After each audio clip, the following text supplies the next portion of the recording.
Welcome back, everybody, to the H3 Podcast. Live. That's right, Hila. Thank you to today's sponsors, MVMT, Quip, and Stitch Fix. Next week's guest is the great and wonderful Rhett and Link of Good Mythical Morning. I'm very excited to have them. They will be joining us on Thursday at 7 p.m. PST, an unusual time. Please leave your questions for them on the subreddit. We will also be having an extra episode this Tuesday, top of the month. Joining us on the mic and soundboard will be the funny and wonderful good friend of mine, Zach Hadel, a.k.a. Psychic Pebbles. It's going to be a magical mystery ride. So join us on Tuesday, but enough with that peripheral BS, because today's guest is perhaps the most underrated YouTuber of all time.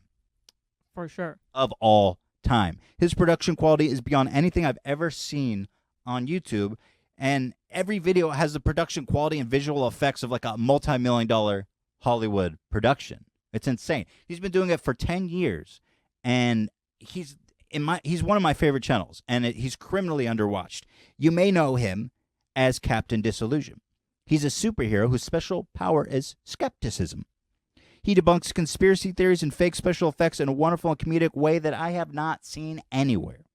He is the incredible Randy of the new generation. I cannot sing his praises enough, and it is a great honor and privilege to introduce the wonderful Alan Milikjanian to the show. And also, Alan and viewers at home, did you realize that we're on a green screen this whole time? Oh, who's the special effects master now, dude? Green screen ourselves into our own studio? Please, who's on that level? Ethan, when did you learn all that? I picked it up. Green screen? I picked it up. I know how to drag and drop Ultra keys. All right. With that being said, I hope y'all just got freaked out. Let's get rolling with our boy Alan. Got him. What did you think about that? What do you think about our special effects? You know what? Fuck this shit. Wow. Oh, no. Okay. That's what happens when you out-dock the dock. You know what? You think you're so smart, but actually he's called the Amazing Randy, all right? So you got that wrong. Yeah, that is embarrassing. Yeah, Ethan actually called him the Incredible Randy. It's embarrassing. I fully... Oh, listen, I'm sure he'll take Incredible. No, you guys, that was really fun. First of all, thank you so much for being here. God bless you. Great to see you. Thank you for having me. It's awesome to be here. I think I and everybody who's ever seen your videos has got to be a huge fan. Thank you. So it's great that we finally get a chance to say what up. I'm so happy to be here. I should warn you guys though that the only other time I've been to LA before now has been for like work reasons with this company that I've been years ago. And we came here to get like an endorsement from a famous person. And our experience was we came to LAX, landed, went straight to Beverly Hills to meet in the home of this like well-known film director. Who was he? In our meeting, I'm not going to say. Yeah, but I'll say another name though, because during the meeting, which went fine, it had to be paused for a minute because he was visited by rock musician guitarist Slash, who just showed up with a DVD of a cartoon that he produced or something that starred like a kid version of himself that he wanted to show the director. So they watched it in his bedroom, like sitting on the bed. And you were there the whole time? Yeah, and we're there watching them watch this, like a couple of kids. And then, they finished, he left, we finished our meeting, went back on the plane. So I'm just saying the level of weirdness has to be maintained this trip. Like, if you guys can help me out. I have a story each time I visit LA. No problem. I can hook you up with some That's hard to top. I feel like that's not an uncommon experience in LA. No, yeah. LA is a strange city. It's way too big. Mm-hmm. Everybody takes freeways that are like you can't see anything when you're on the freeway, so you have no grasp of what the city's actually like. And a lot of people come here for business. Their experience is being stuck in traffic all day, and then they leave. They're like, "What's the big deal with LA?" Yeah. But I like LA. It's just you gotta spend like 10 years here and be like, yeah. I know. You gotta fall in love with it. Over time. I get it. Do people fall in love with LA? No, it's not that romantic. Yeah, it's not that romantic. I think you Maybe fall in love people with who New succeed York. here fall in love with it. Yeah, that's how it works. Maybe. My first question for you is how long does it take to do that makeup? Used to take a really long time. Like I was so slow and bad at it. It took me like maybe like 45 minutes, like an idiot. Like it shouldn't look like it takes that long. And it's No. well, no, it But- looks pretty. I Yeah. mean, But I got it down to about 15, 20 minutes when I'm like just Nice. kind of breezing through it. But Like, still, it's and a that's- process. And I imagine, like, how many shoot days do you have per video? I try to keep it to one for that very reason, but sometimes, Oh. yeah, we'll have like a proper like movie shoot day where it's like an 8 Wow. to 12 hour day. We're just like, let's get, because I do 12 takes of everything and I can't Right. really Wow. talk good. So, yeah, we'll just shoot everything through. But sometimes if it involves me like being in a different location or something outside the place, so we'll do like a separate day. So there's a lot of planning that goes into Yeah. the script, probably, because it's got to be all done. I mean, I treated like short films, you know, like we do. And I went to film school. We did little short Yes. films all the time, and it's the whole. I do everything by the book. That way, I write the script, I'll plan it out, do a shot list, and Wow. you know, do it in the nerdy way. So when you say, well, here, I would like to, for the uninitiated here in the audience, watch one of your videos. I want to just give the people out there who aren't familiar with your work some. Is that okay? Oh yeah, I hope it's not one of the old ones that No, are No, really no, cringy. no. It's a Like, great Well, we're going one. to start Great, with. great, great. I don't think you have any cringy videos. I want to watch your first video. Is like, what the hell? Like your first video is from 10 years ago. And aren't all the other videos at that time a square? Yeah, mine's a square technically, but it's like letterbox to be 16. And now it looks normal. That's how ahead of the time you are. I had to add a special tag because it was like, you know how the thing that happened where like you had the widescreen video and it got boxed in twice. Right, so right. It has, so there's like a little tag they made. You could put it in and it's like magnifies it. to Ahead the of the size. freaking game, even 10 years ago. So, okay. I want people to get the full D. The big old D that they deserve. No quick D's here. Yeah. Big fat D. So here is I think this is your most recent video, yeah. You at home have heard of the Invisible Box Challenge. I happen upon it. And basically what you do, generally speaking, is find online phenomenons or how would you call it? People who are trying to get away with something? Yeah, I mean just hoaxes and Hoaxes. like little sometimes it could just be something unusual and you can't tell if it's real or fake, or someone deliberately trying to like fool people. It's different things, or sometimes it's just a viral ad. Right. So you debunk stuff, videos, essentially, graphical effects, mainly. Yeah, like I just call it debunking for ease of like understanding, but sometimes I'll just like kind of critique a thing or say, hey, here's how you could do this, you know, and this is how they did it, this is how you could do it. Right. Sometimes I'm really pissed off and I think what they're doing is wrong and I kind of really criticize the people behind it. Sometimes I'm having fun with it. When you say I, are you talking about the character or Yeah, do you the kind of character. mesh? What's the difference between what you feel and what the character feels? I mean, it's like a heightened, exaggerated version of Sure. like my impulsive reactions to what I see. But of course, it's made, you know, I like to think I'm a nice guy in real life. Yeah. But this is like how I wish, like the dickish version of me that I wish I could be. And I think it works just for comedic effect. Sometimes it's like almost what not to be, like how not to react. It's, you know, it's like reverse I love psychology it. on the I audience. think it's so funny. I love the character. Well, here, Thanks. let's watch this. First of all, let me say, I love how you just flex on all the people in this video. Because you're like, you guys are all doing this fake box challenge. But if you were good, this is how you would do it. Basically. Let's watch. I think we should just go ahead and pronounce the word meme the way we all read it in our heads. Meme. Can I admit something embarrassing? Yeah. For like my first 2 years on the internet, I said meme. Oh, yeah, me too. Well, I didn't talk on the internet, but that's how I thought it's pronounced. How Yeah. are you supposed to know? Yeah. And you were in Israel. Well, you're supposed to. Yes. You're supposed So, to yeah. hear the audio book of the Richard Dawkins book about exactly. where he says it. Yeah, so Yeah. that's the only way you'd know. But I was chastised by my friends because I was walking around saying meme. That's so embarrassing. But they're like, it's meme. I'm like, We should no. bring it back, Ethan. Let's Meme. just, yeah, I mean, it's more fun Maybe to say. you're right, Let's full be- circle. Yeah. That was a dank meme. Well, you brought You it guys back. are trendsetters now. You could do this. We You could brought bring it back. You're the meme guy. It's a perfect still there. Meme already means mime in French, so the viral trend we call that should at least involve some actual miming skills. Like, for instance, the invisible box challenge. You know, the thing that was a thing for a while where you try to convincingly step over nothing. It truly took off when someone actually managed to do it well. So, was that one fake? No, that's the real deal. Okay, that's the one I saw. I was like, that's cool. I mean, someone none of them are actually managed typically fake. I mean, there are a few, the ones that I highlight, you know. Yeah. And it kind of came later, the phenomenon of faking it, because people wanted to one-up each other. But first, people were just trying to do this dance move, which I guess she does the best. Do it well. And that someone was, let's see, Texas varsity cheerleader Ariel Oliver. Here she is on NBC's Today Show, explaining how to perform the move in a series of shots that break every possible rule of composition. Let's watch. Okay, first you have to show them there's nothing There. here, Okay. as if it was like a magic trick.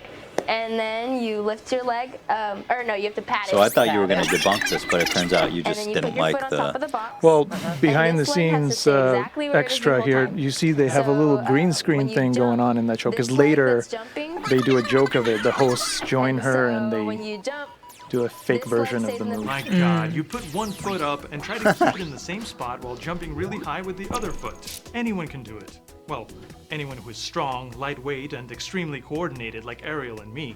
Watch this. Okay, here we By the go. way, is that your green screen setup? Yeah. Well, I made like rigged up to look sadder and fall easily. It's Okay. usually, Okay, you know, sure, got it. It's incredible what you can accomplish with relatively small resources. Sure, just got to know how to make it look good. And notice the green shirt on green screen. That was not easy to accomplish. What you mean? Your Your shirt? At the shirt is dark beginning, green? yeah, before the green screen disappears, it's actually being keyed. Hang You on. got to have the skills. Hold to on, key hold on. green I need to green. understand exactly what I'm looking at here. Like I'm wearing that green Coordinated shirt like there, Ariel and me. but Watch it's this. being keyed on green screen for that little bit. And that's just, you know, That's just how you do that's it. experience. That's skills right Oh there. my God, Dan, how do you feeling about that? Are you insecure back there? A little bit. We were struggling keying out that perfectly lit, professionally set up green room. It's awesome. I mean, it looked good to me. Is that good conditions for a greenie? For a yeah, greenie? Yeah. Yeah, we can't Greenie. do it. We couldn't do Greening. it. Got a greenie. Oh God, I broke every bone in my body. Ah. So the part that I For the love rest of you here indoor types, much of a is- challenge. So how about this? when you start flexing on these haters and show how it could really be done. Feel like much of a challenge. So how about this? My totally fake invisible box video breaks all those rules. The camera is handheld and moving. A clear shadow shows my foot not touching anything, and this alternate angle shows I wasn't suspended from above. Can you tell how I did it? So when you, I'll reveal the So answer smug. on this day. it's great. It's so great though. So stay subscribed. So and how click long that did it bell. take you to actually, as you go into the details of how you did it and putting dots on the concrete? We and then, should show it. okay. That Yeah, long, let's I'll just show tell that. you. Okay. After finding just the right location Fake, on the completely main fake streets of shot of Los a city. Cajas, I Excellent. filmed the shot with a real box, dotted with tracking markers. I also put a dense grid of markers on the ground in front of the box. It's like so Knowing over the the top exact for something distance so between all simple. these markers helped me extract a camera solve and So recreate all them. the dots in the back you set up, like the Well, one the on dots the in barn. the back are just features that are dot looking that I Got just it. used. But mainly what was important is that area. Got it. Move in 3D much more precisely than could be done with auto tracking. Armed with this 3D animated recreation, I was able to freeze one frame of the pavement without the box, which I made sure to capture right after filming the move, and project it back onto the virtual ground surface, making the box literally invisible throughout the moving shot.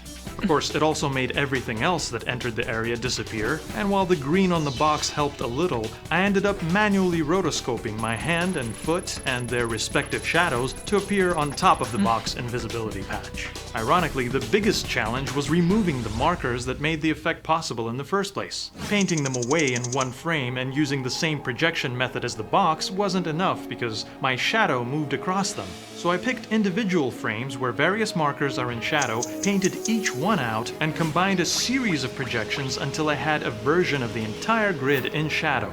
I then used the tracking data to stabilize a 2D projection of my shadow and rotoscoped it to create a mat that controlled when and how the shadow marker patches were revealed. After some final tweaks and color adjustments, I ended up with a pretty convincing take on a meme that was already extremely out of date when I started. But I'm not interested in being trendy. So, a couple questions. That was so great. Yeah, that was actually one of my favorite moments from your videos, of how that whole sequence came together.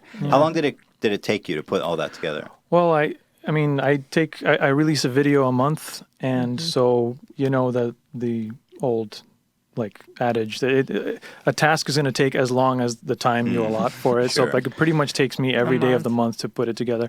But the effects are definitely the longest portion, because I'll shoot it in a day. Like I said, I'll do the rough editing in a day, and then I just sit there for days doing the fine work. So you spend the bulk of your time doing all the visual effects. Do you edit yourself? Yeah, everything, every moment of every video I've done on my own. Just sitting at night. That's unbelievable. I mean, if I was smart, I could collaborate with people and get people to help me. But I'm still working on that. I'm figuring out how I can make that. Someone happen. on that level, could you ever trust somebody else to edit your stuff? Well, you just have to know how to meet the right people and kind of find like minds and people of the same skill level. And but I'm not what's funny, as we were watching that, I wanted to say that it's pretty dense and I'm explaining a lot of stuff, but honestly, anyone that does visual effects, when they watch that, they'll be like, yeah, sure. Really? That's what we do. That's what we do every day. Huh. Yeah. It's just that kind of complicated. It looks weird. like it's Latin to me. It's like a whole. But you know what's funny? Before I knew how to edit, I used to watch these MLG montages, and I was like, "That's magic." What's that? It's just really shitty meme edits. Okay. But now that I see that, it looks really easy. Yeah. But that's true. I'm interested in what you said about how it takes you so long to make a video. It's so hard for your video to be relevant by the time you finish it. Do you find yourself coming along that problem frequently? Yeah, I mean, YouTube moves so fast. If you're trying to hit on something trendy, so I've learned that that's not something I'm always able to do. So I'm aiming for things either like this. I'll just play it off and say, well, now it's my turn to talk about this, or I'll just pick things that are kind of timeless. Like a lot of viral videos just come around, they just come back. They do they're like a comet. I had an episode called Viral Comments where it's just stuff. Somebody just starts sharing the thing from 2002 again, and it's in news articles and a blogs. Vintage meme. Yeah, Vintage meme. 2002 was a great year. Yeah. How did you tell me about your background of visual effects and special effects? You studied it in college, but how did you actually get good? I didn't actually study visual effects in college. Right. I always was interested in movie making and animation, and it was always a toss-up for me between which of those two fields I'm really going to pursue. And when it was time to go to college, I picked this kind of little dingy little film school that was just starting out, and they had a computer animation program that was all fancy, and this little try hard little film department. And then I signed up for animation, but at the last second, after the first day of school, I realized I need to change my major, because animation and anything with visual effects with computers, that's something you can learn on your own, honestly.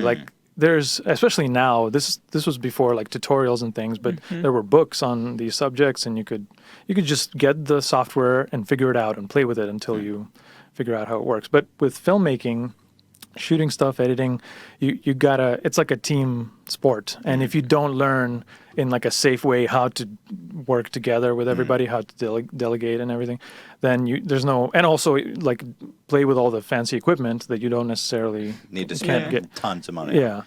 So I spent, I studied that properly, and then I kind of just self-taught in terms of effects and animation. So people who want to learn how to do this or learn to make film, is that the important thing that you learn from film school more than anything, just how to work in that team environment, would you say? Yeah, well, specifically just things not having to do with effects, just making movies, telling stories. That's something it's difficult to do on your own. You can't watch a YouTube tutorial about how to work with a crew of... It's not the same. You can even watch that tutorial, but without experiencing it and like interacting and getting a thing done together, I don't think you can, it's like you just have to feel it out. But a computer program is a computer program. Like we use them every day. So this is just a different thing you do with a different tool. I wanted to ask, you kind of answered it. Is it possible to learn to be that good at editing in school? Or do you think someone who's as talented as you at it, see you grimacing.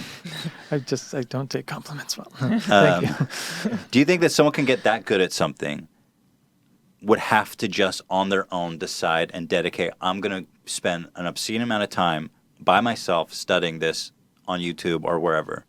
Is that the only way to get that good?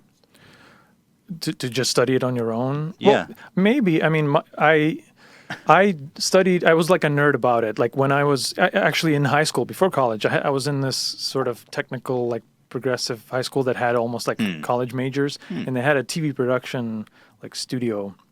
And that's what I was in. So I'd stay after school. They had these editing suites with this new thing called the video toaster, which was like, this is before computer, like nonlinear editing. It was like a computer, an Amiga computer that would run tape decks like to play them in time, and then like you could mix it on the computer. It's like this weird technology. But it also came with a 3D program, one of the earliest ones that was available that wasn't like tens of thousands of dollars. Right. So I sat there and watched like VHS tape tutorials of like how to use it by this company and just like nerded out on it. And that, I guess if you put in the extra time, you can accomplish anything. Just that's the whole thing with my videos is like, no, my trademark is no one would spend that much time on something so insignificant. And it's like I just do it. I just push a little bit further, and then it looks impressive to people. It looks so impressive. The editing. It's ridiculous. I'm wondering, so what were your resources for learning? Like, did you actually learn from YouTube tutorials and stuff like that? Well, like a lot of what I learned like predates tutorials. Like I said, like this is pre-YouTube days, like pre-2005. I mean, yeah, your first video 10 years ago was already edited like in a similar fashion. Yeah, I suppose. And I mean, I literally would go to bookstores. They would have like fat books on like using that's Premiere. old world dedication. Yeah, and then tutorials. There's sites. I did a talk, the QED talk that I have. I go a little bit over like the process of how I do things, and there's some there's a lot of online, not just tutorials on YouTube, but there's like sites dedicated like lynda.com or whatever, that just like have proper lesson plans and teach you. And I frequent those. I'm subscribed on so many of those. I don't even know. Like I'm sometimes. What so is you're this still charge? learning. You're still watching tutorials. Oh yeah, because it's so easy to. The tools change every day and they get improved, and even like if you just use After Effects, if you haven't updated it in a few months, you don't know all the new features they have. Like now we do things completely different. We don't use that effect anymore. Which of those websites would you say are the most useful? Lynda, like I said, there's a thing called Plural Site. It used to be called digitaltutors.com. Now it's Plural Site. It's also like a lot of different. They cover everything. There's like a section on like programming or whatever, and then there's like just for arts and digital effects. It's kind of the incredible thing of today is that anyone who's dedicated can learn pretty much anything on their own.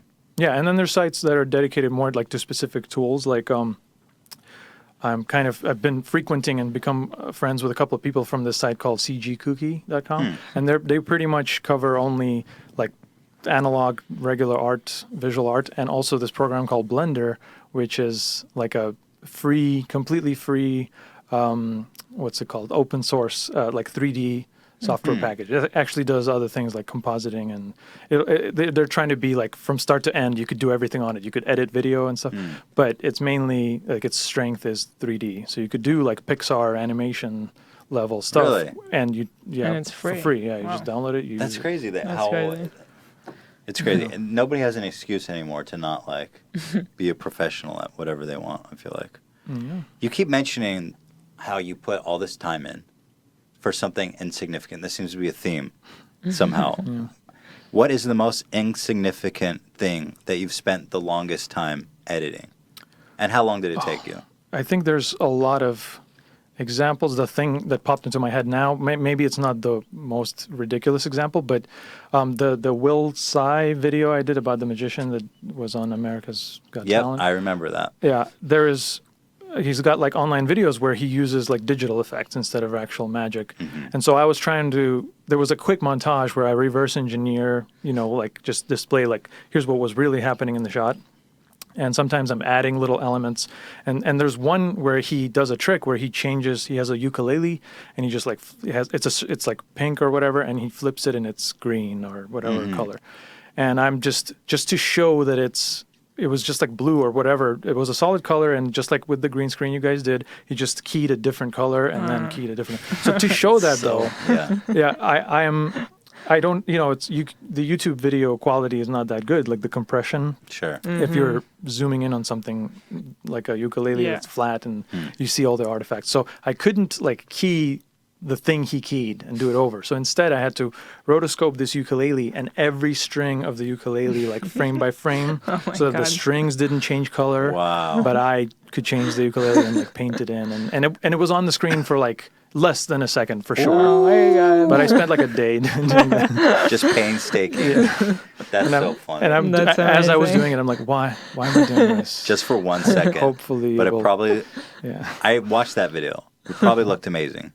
Yeah, I mean, it's like if it wasn't there, maybe it wouldn't make a difference. But if I didn't do that one and another little piece and another little, before you know it, it's not that interesting to look at. That video actually rocked my world a little bit when I realized that it was America's Got Talent, right? I think so, yeah. They were cohorts.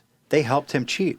Yeah, that's what it looks like. I mean, I don't know any other explanation. It's a big, like, I guess, claim, but I mean, I'm not making it lightly. It's like, you look, there's a cut there. Yeah. There's a cut. So unless they did it, maybe they did it for YouTube or something, I don't know, but it looks like the show. It makes sense, though, when you say it, like that they would do that.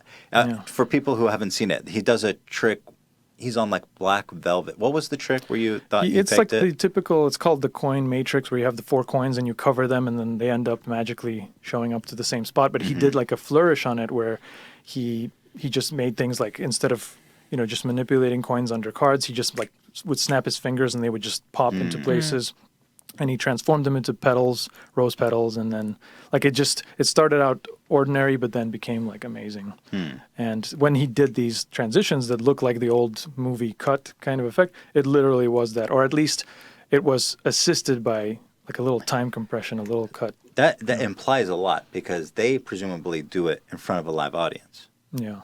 Well, yeah, in that that's case, I think weird. what was happening is it was pretty much what you see, but they cut out like a frame or two just to speed up the mechanism. Just to make it a little cleaner. more. Oh, right. Yeah, that's what you said. Because you said there's some kind of... It's like there's some kind of hatching. I don't know what it looked like. I have no way of knowing, but I can imagine. You know what probably happened?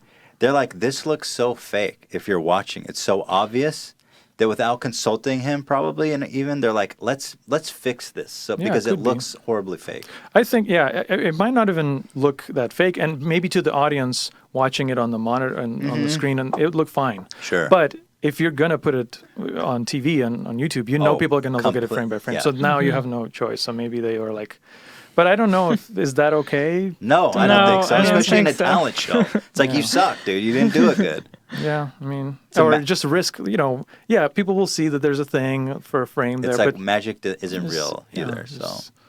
Just Or let is them see what it is. I love that.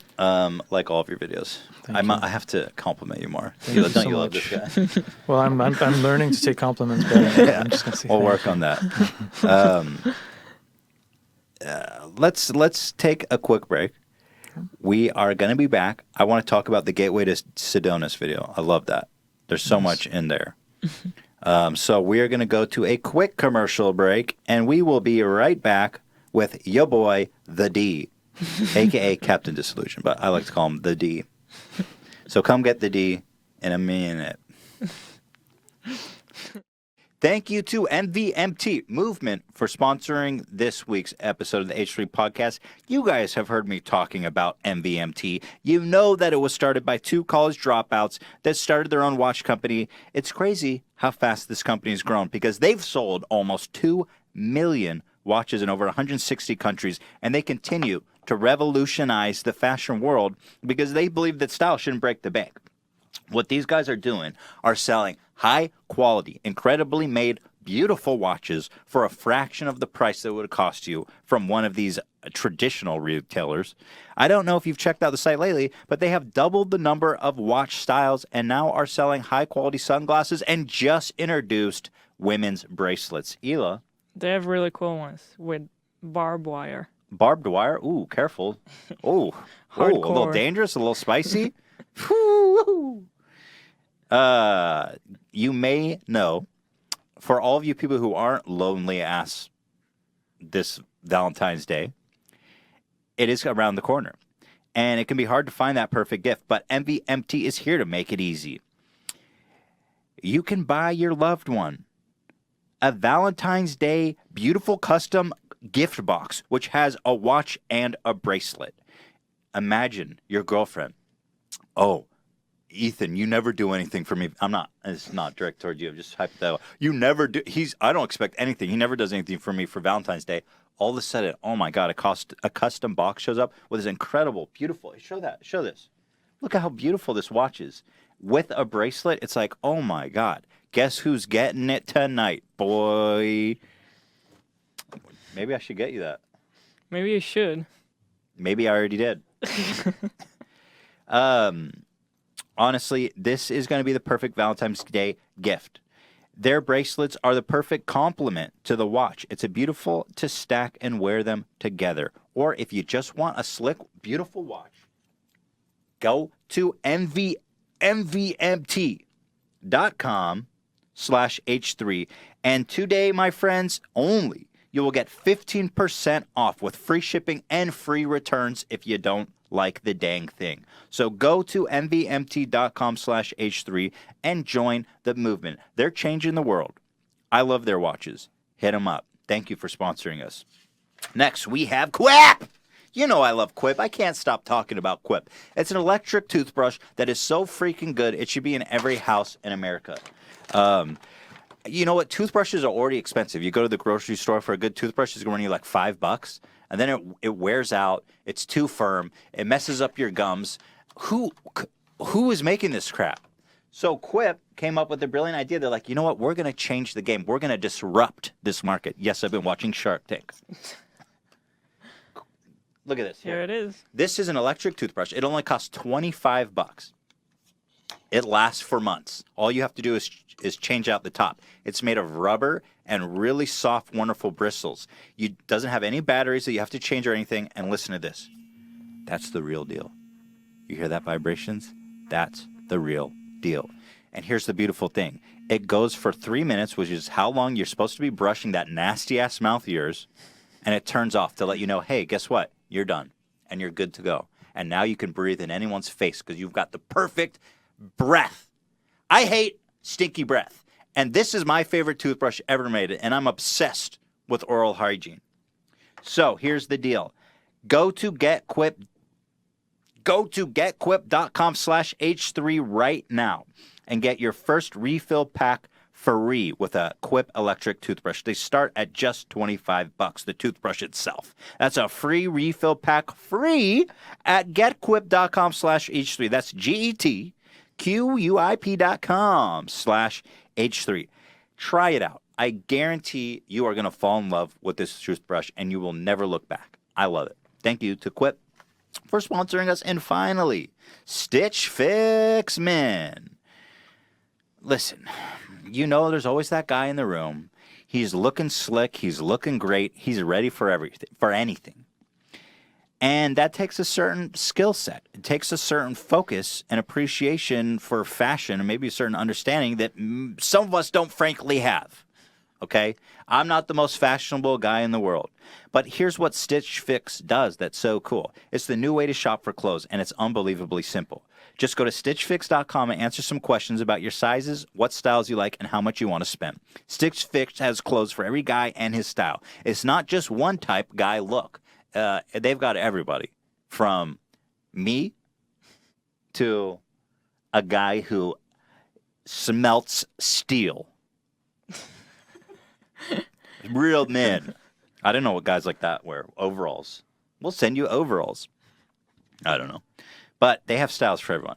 Your personal stylist then uses your preference and the other information you enter to select brand new clothes for you. I like to, it's your personal stylist, they call it. I like to call it your virtual girlfriend or mom. Not mom, girlfriend. She's like, listen, you slob, you look like shit. I think a stylist is better. It sounds great, but what it really is your girlfriend who's like, I need you to look good. Except you don't have the girlfriend. That's why you need Stitch Fix. Once you get the girlfriend, you don't need Stitch Fix. But we're trying to get you to that point. Maybe your girlfriend does not. It's a great thing. It's a great product. Anyway, the items are delivered right to your home. You try them on, and you only pay for what you keep. So if you don't like some of them, send it back. Forget about it. Just send anything you don't want back. Shipping is free both ways. Unrelated to the read. Get your fix on demand or sign up to receive scheduled shipments. Guys of all shapes, sizes, and budgets agree. Defining your new style starts with Stitch Fix. Try them out today. You got nothing to lose. So here's the deal, folks.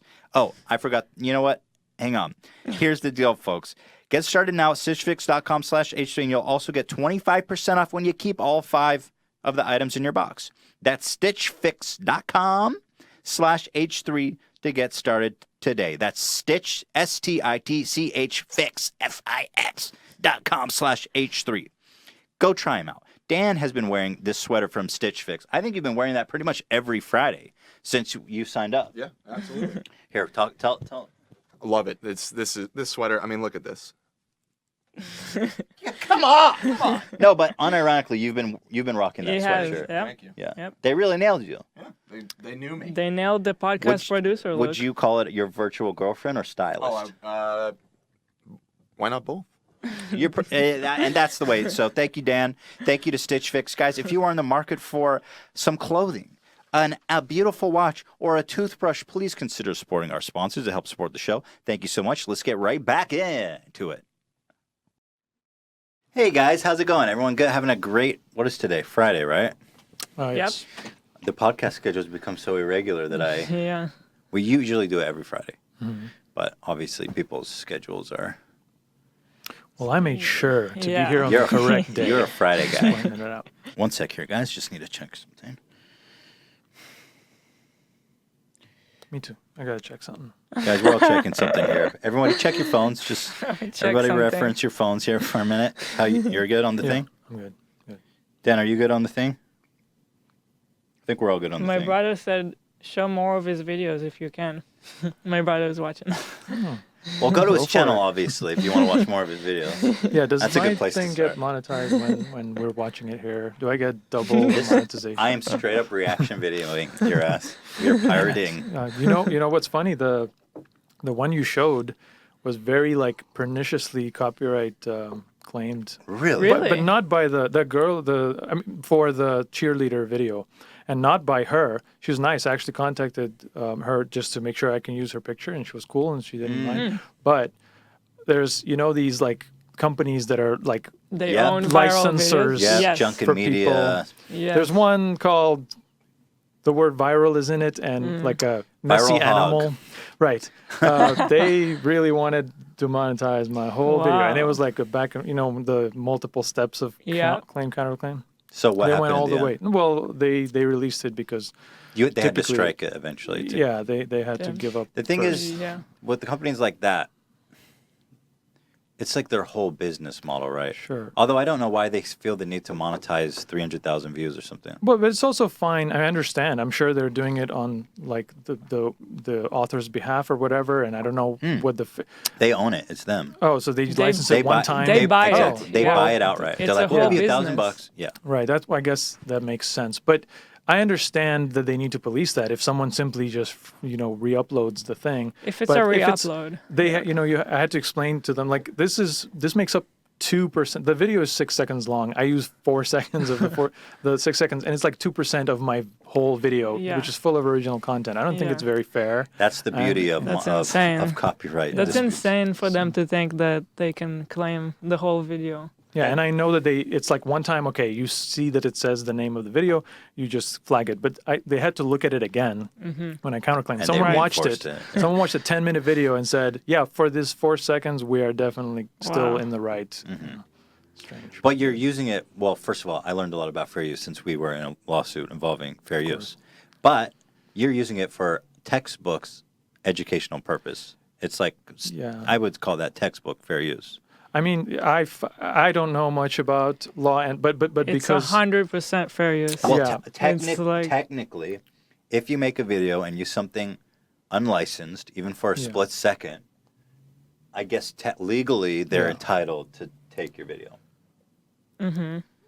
Okay. but What do you then mean? you can sort of claim the fair use thing and give your case of like why it fits, and they may or may not decide. Yeah. that that's Yeah. fair. The laws are really unclear with but online media. Over the years, I mean, I didn't know how fair what I do is, but I think it is kind It's of a as fair as textbook. No, it that's gets. what I'm saying. It's as And fair as the it other, gets. the Yeah. aspect of it being a transformative work, I try to keep to that. Yeah. I mean, I use it for context. Look, Since- we won our lawsuit. Yeah, congratulations. So brother. you're- that was very And- exciting. Thank you. Thank you. Thank you. Oh, we're exchanging compliments now. Yes, you No, guys- but I'm saying if we're fair use, you Yeah. are By like far, what's greater than fair? You are beautiful use. beautiful use. You are gorgeous use. I'll copyright that phrase. And that's you can write that. You can take that to the bank. Complimentary use? 'Cause We actually have a call from a fan of yours who has a question for you. Oh, cool. So I'm going to bring in David here. It's not actually David? David, you fucking dope. You've been tricked once again. What? Wait, what? Hey, Is that Jordan, me, the Jordan, Logan you Paul thought you- fan? Oh, you oh thought, my God, you I'm thought so you sorry, could guys. banish me Wait, to the- how? You thought you could banish me. Wait. Ian, how did he get? I tricked. How did you not Ian, what recognize the his fuck, name? man? Are you kidding me? Listen, hey, bud, you've got a smooth brain. In other words, you've got no ridges on your brain. That's why you're deficient, and I can outrun you. What? I can outsmart you every step of the way. I want to hang up, What? but he's just so captivating. No, I just want to say real quick, please don't be mean to me. I'm just a child. Okay. I'm So only 11 and a half. But I just want to say really quick, I think you're still being rotten about Logan Paul. I think he redeemed himself. He spent over $1 billion on the... He spent... Well, Logan Jordan, Logan you- Paul spent $1 billion on suicide on suicide prevention after he came Jordan. back. So I just want a formal apology live. That's it. That's all I want from you, well, sir. first of all, Jordan, it wasn't $1 billion; it was $1 million. I agree that was generous, but it was one. doesn't it It seem was like $1 billion. doesn't it seem like it was a transparent PR effort, especially now after YouTube just removed all of his monetization because he was like not torturing, but They electrocuting removed it dead because he animals? was telling the day. He was telling. Oh, hold on, you fucking pecker. He was telling the damn truth. You understand that? Do you I'll say something else while we have Captain Disillusion here. I want Captain Disillusion to debunk you and your fraudulent lies on Logan Paul. The Can I kid get a has guarantee? Kind of a point. No. Kid, do you have a I desire a guarantee that you will debunk the lies and the slander and the hatred All right, Jordan, listen. and just the evil. All he did. Do you have a question for Alan? What is? What? I just want to know why you think it's so bad. He tried to revive a dead rat, and people said he was hurting the dead rat. It's not even true. I don't think he was. He wasn't working the rat. Like, what do you call those things that He paramedics tried use? to help the rat. Have you ever What tried to is revive a rat? What are they called? Defibrillator. He wasn't yes. defibrillating him. He shot him with the taser gun. He was defibrillating the freaking rat, you know. And I'll say one last thing to you. I just want to clarify one thing. I've noticed a lot of conspiracies, and I've got a little theory of my own about why. I've got a little theory about why you don't like Logan Paul, and I don't mean to sound anti-Semitic or. All right. I'm cutting Jordan. What is with that kid? Ian, how did you let that kid through?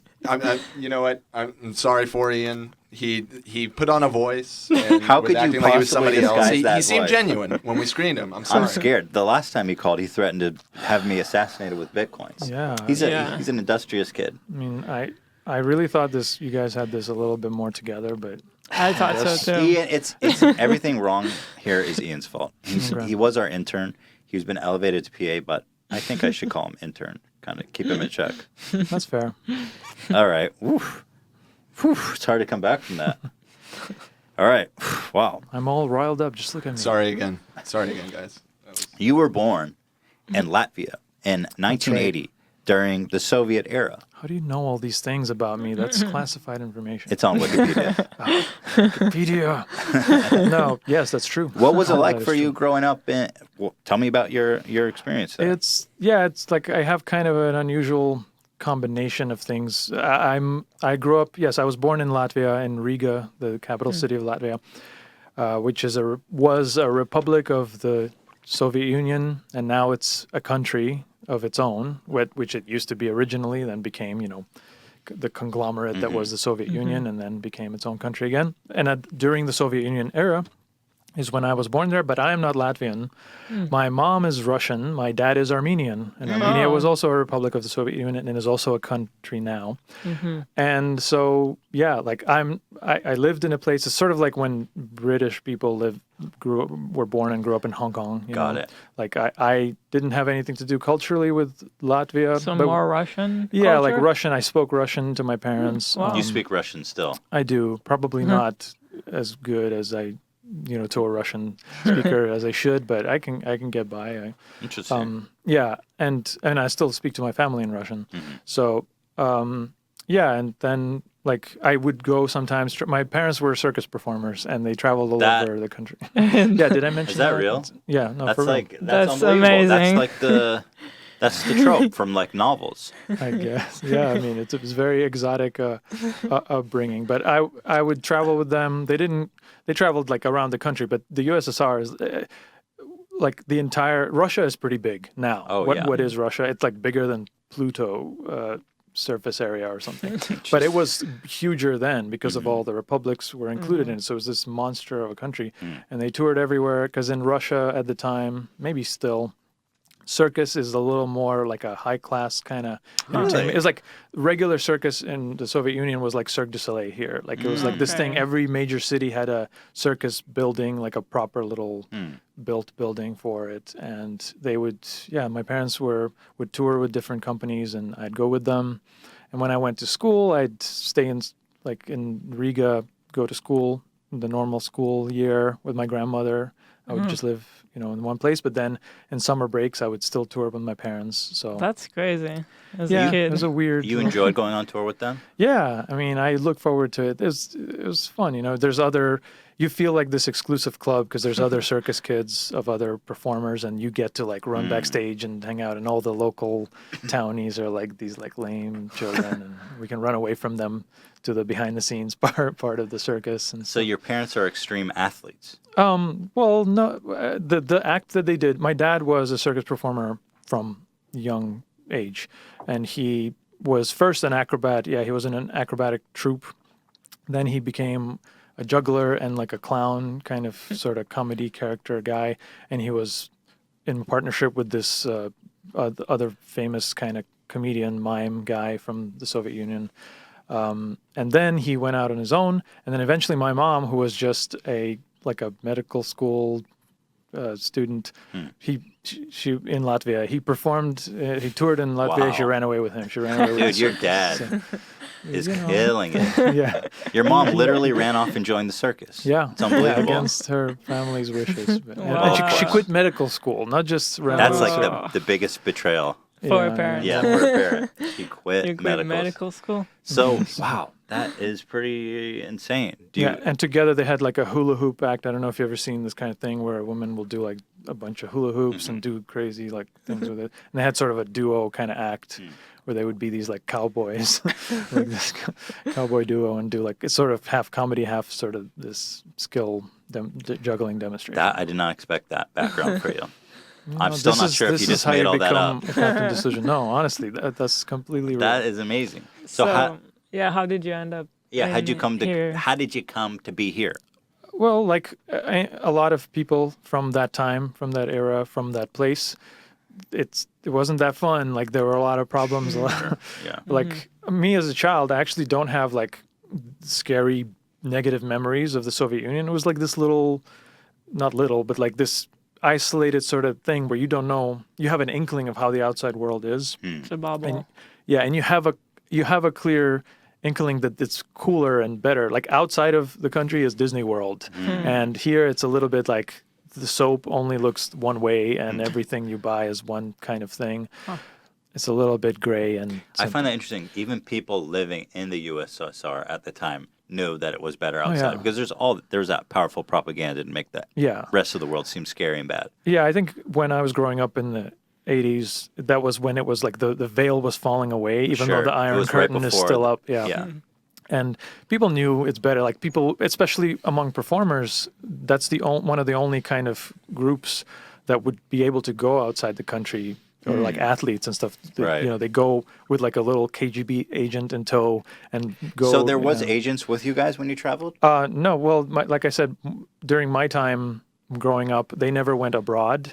But like before I was born, my dad, traveled all over the world and stuff on his own. And they would have like an agent responsible for the troop. And, so what was your dad's perspective on the USSR, having been outside the country and everything? He was always kind of like a wry, kind of like rebel, but not like he wouldn't, Not mess that with brazen. anything. Yeah, he would just be like, I don't. There's every place, even the circuses, the backstages of circus that had like a red corner, they called it a red room or whatever. Maybe my red room is based on that. I haven't thought. Wow. But where it would be like where the Communist Party, because everyone in the country is part of the Communist Party, it would have little meetings like related to party patriotic things, and he would never go to those things. And it's like he didn't take it seriously. I just read 1984 for the first time. It's incredible the parallels. I mean, it was clearly based on communist Russia, I think, the book.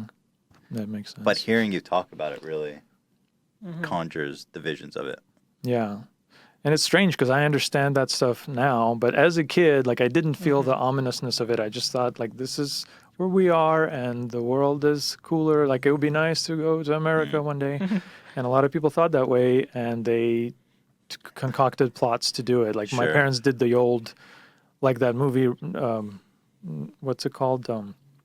Something on the Hudson with Robin Williams, where he plays like a Russian guy that defects. And so they did a thing where they got into a situation where they could go on tour in America, and then they just asked for political asylum. And Moscow on the Hudson. Moscow on the Hudson, yeah. So they did it a little bit risky because they had me, and they left. They decided the safest way to do this is leave me behind. Oh my God. Yeah, and then go. Shit. They had some friends, like another performer pair, that did this earlier in the early 80s.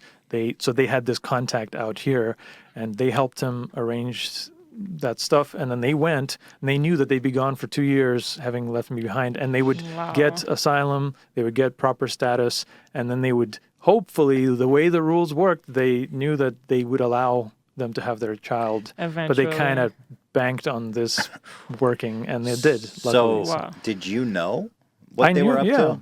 I mean, I understood. I was like How old were you? 11. I came here at 12 years old. So like 2 years prior to that, I guess I was 10. And I understood it, but I was too little to be too freaked out about it, I guess. I was like, this is the plan. Yeah, I guess I'll just wait. And then for 2 years, I was without my parents. Yeah. Wow. And then eventually the call came. And I was kind of like, I also had no reservations. I was sure, like, yeah, my mom and dad are getting me. I'm going to America. So everybody in my like school and everybody, I was like, yeah, you guys enjoy this while it lasts, because it's going to be gone. And then, it could have not happened. Oh, yeah. It could have been horrible, but incredible. Luckily, it worked out. Wow. And then you came here and you had like a million kinds of soap. Yes, to exactly. buy. It was overwhelming. I mean, my parents were sending pictures of like what a supermarket looks like, and it was just like, that's too colorful, really. Like, I don't know how to perceive this. So what was it? Tell me about how you came to be here when you got the call, and what was it like when you arrived here? I kind of became like, I mean, I loved American movies and things. I knew American culture. I had like a book called America, like a cool illustrated photo like journal by somebody. You weren't supposed to have that, right?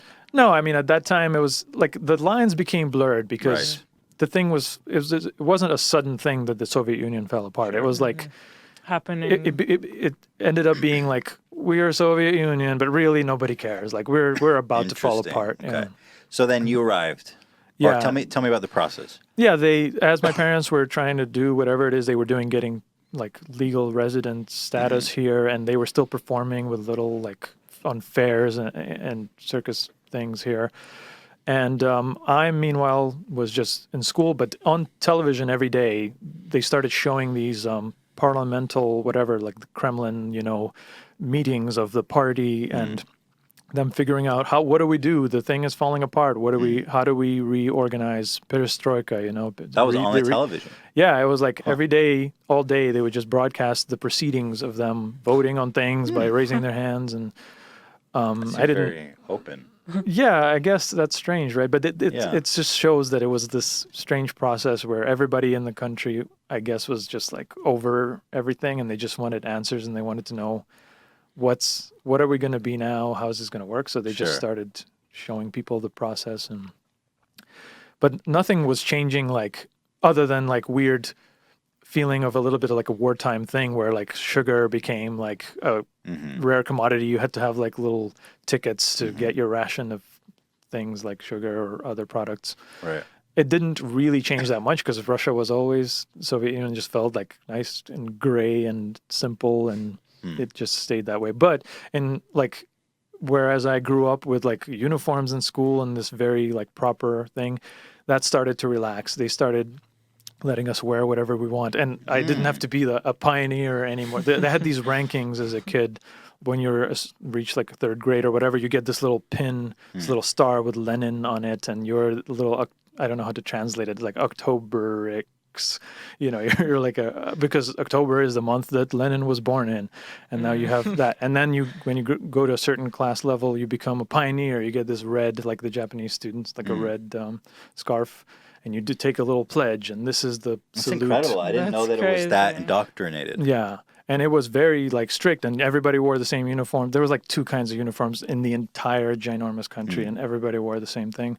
But then they started to relax, especially in a place like Latvia, which was like thinking, oh, Soviet Union's falling apart. We better ramp up our own culture again. And you guys are on the outskirts. I don't know if that matters. Yeah, well, what do you mean? Like, you weren't in like the heartland. You were kind of off. You guys were like, exactly. See you guys later. Latvia became like all those Baltic countries were like, okay, we're going to be European now. Because that seemed instantly better. And now if you go to Latvia, it's very like, it's like Europe. It's like going to Paris or something. Right. And Russia is not like that. It's a little different. So what was I saying? So when you how the transition happened. You got how did it happen that you got the call? You said you got the call. Yeah, we literally, it was a call. They decided they asked that I be allowed to join them, and they got the document that said that that's okay. And then my grandfather traveled with me to just on a flight. You know, and we took Finnair is the Finnish airline that goes across the ocean. And on the flight there, I got a little, you know, they give you little souvenirs and things when you're a kid, and they gave me a little Finnair keychain, and I have that to this day with me. It's like this lucky charm. Like I landed on the in America with that in hand, and like I just kind of keep it on my keys till forever. That's wonderful. When you arrived in America and you got off the plane, was it a shock to you what you saw? And like you said, the grocery store was so colorful. Yeah, I mean, I just as an impressionable kid, like I liked, like I said, like American movies, things, and I just had this almost idealized view, which wasn't justified, but also like physically how America looked. It really created that illusion. Where did you land? In JFK and yeah, my dad had to. We live in Miami. I still live in North Miami, but he had to drive this old Ford Econoline van, the 1984 van that barely worked. He had to drive it up to New York, meet us brutal. somehow. There's no cell phones. There's no nothing. Somehow we knew that at the airport. How do people figure that out back then? I still marvel at it. It looked like it seemed like in retrospect pure chance because we didn't. I learned some English just in preparation, but I wasn't exactly like well versed. My grandfather didn't speak English at all. We didn't know where we were. We had to get through, the passport control and everything, and somehow we found our dad. Like, it worked out somehow. Unbelievable. So New York, when you got off the plane, because that's quite a grand arrival to New York City. How did the city look to you? It felt exactly like the scene. I know people that watch my channel know like I'm too obsessed and talk about Back to the Future too much. I was going to ask you next about that. So like, the scene in part 2 when he first kind of goes onto the square and sees the future, like how things look. That's how it felt to me. Wow. Literally, that's what I was thinking of because I was already like all about those movies. And it was like this insane, I don't know. I mean, I'm sure now if I saw that imagery again, I'd be like, what a crappy like airport. but then it was like this barrage of just everything is like clean and sleek and colorful, and it was really, we just like ran. It was, the weather was kind of like cold and unpleasant, but even though that was happening, I was like, wow, this is amazing. And we just ran to the van and just got on the road. Was there anything disappointing about America since you had idealized it so much? No, not right away, because I was still a kid, and I wasn't like really exposed straight to the realities of everyday life. I was just like, oh, I get to see my parents again. Great. Yeah. Oh, we have a house, and we're renting a house. And yeah, it was really great first couple of months where I was like, oh, cool, I get to be here now, and everything seems awesome. That is a wonderful story. Yeah. Thank you for sharing that. That was really great. Thank you for asking. I want to. It's funny that you mentioned the Back to the Future thing. My next question: why are you so obsessed with Back to the Future? I don't know. I like those movies. They're awesome. They're great. Okay. They're classics, right? But you're an FX guy. Yeah. Or I mean, there's so much stuff you're interested in. What is it about those movies that you love? Well, I mean, I just like them as movies, and also, we all have the thing that we saw at the right time, at the right moment. Just I mean, it's crystallized. It's not the only, movies I like, but yeah, it's just easy because they just remained so perfectly like. And they are cult so classics. American. Yeah, exactly. Yeah. Like I was just like all about like a mail, like the typical American mailbox, that shape, the sort of arch thing. I was like, I want to have that someday with the Do you have one now? The little stick. We had that in the house that I arrived when we lived there. I don't have one now. I just have a boring one. A little I'm glad you had that though. You were able to enjoy having that as a kid. Yeah. I missed those, man. You put the little red arrow up. Yeah, I was like, There's I no had to Reddit. research, what does that mean? What is that for? Because mail people didn't pick up mail from your house in Russia. I actually You don't know know what what the you're red talking arrow about. is? Okay. No. It's a beautiful thing. It's a little flag. It's so beautiful. It doesn't really exist anymore. It sounds great. But so all the mailboxes on the street have a little red. I don't know how to describe it. It's like It's a a tag. flag, like a it's a flag. little- Yes, it's a yeah. flag. Okay. So when you have mail in there that you want to send out, you put up the little red flag. So The mailman knows. that he should pick something That's up from cute. there. A little red flag. God The first bless time I saw America. that was like in a Mickey Mouse comic book or Right, something. I yeah. was like, cool. I don't know why, but it's the little things. What movie has your favorite visual effects in CGI? I saw that in the thread that people asked that. It's hard to judge because I like effects for different reasons. Like sometimes the most awesome effects is the stuff you don't see, the stuff that's invisible.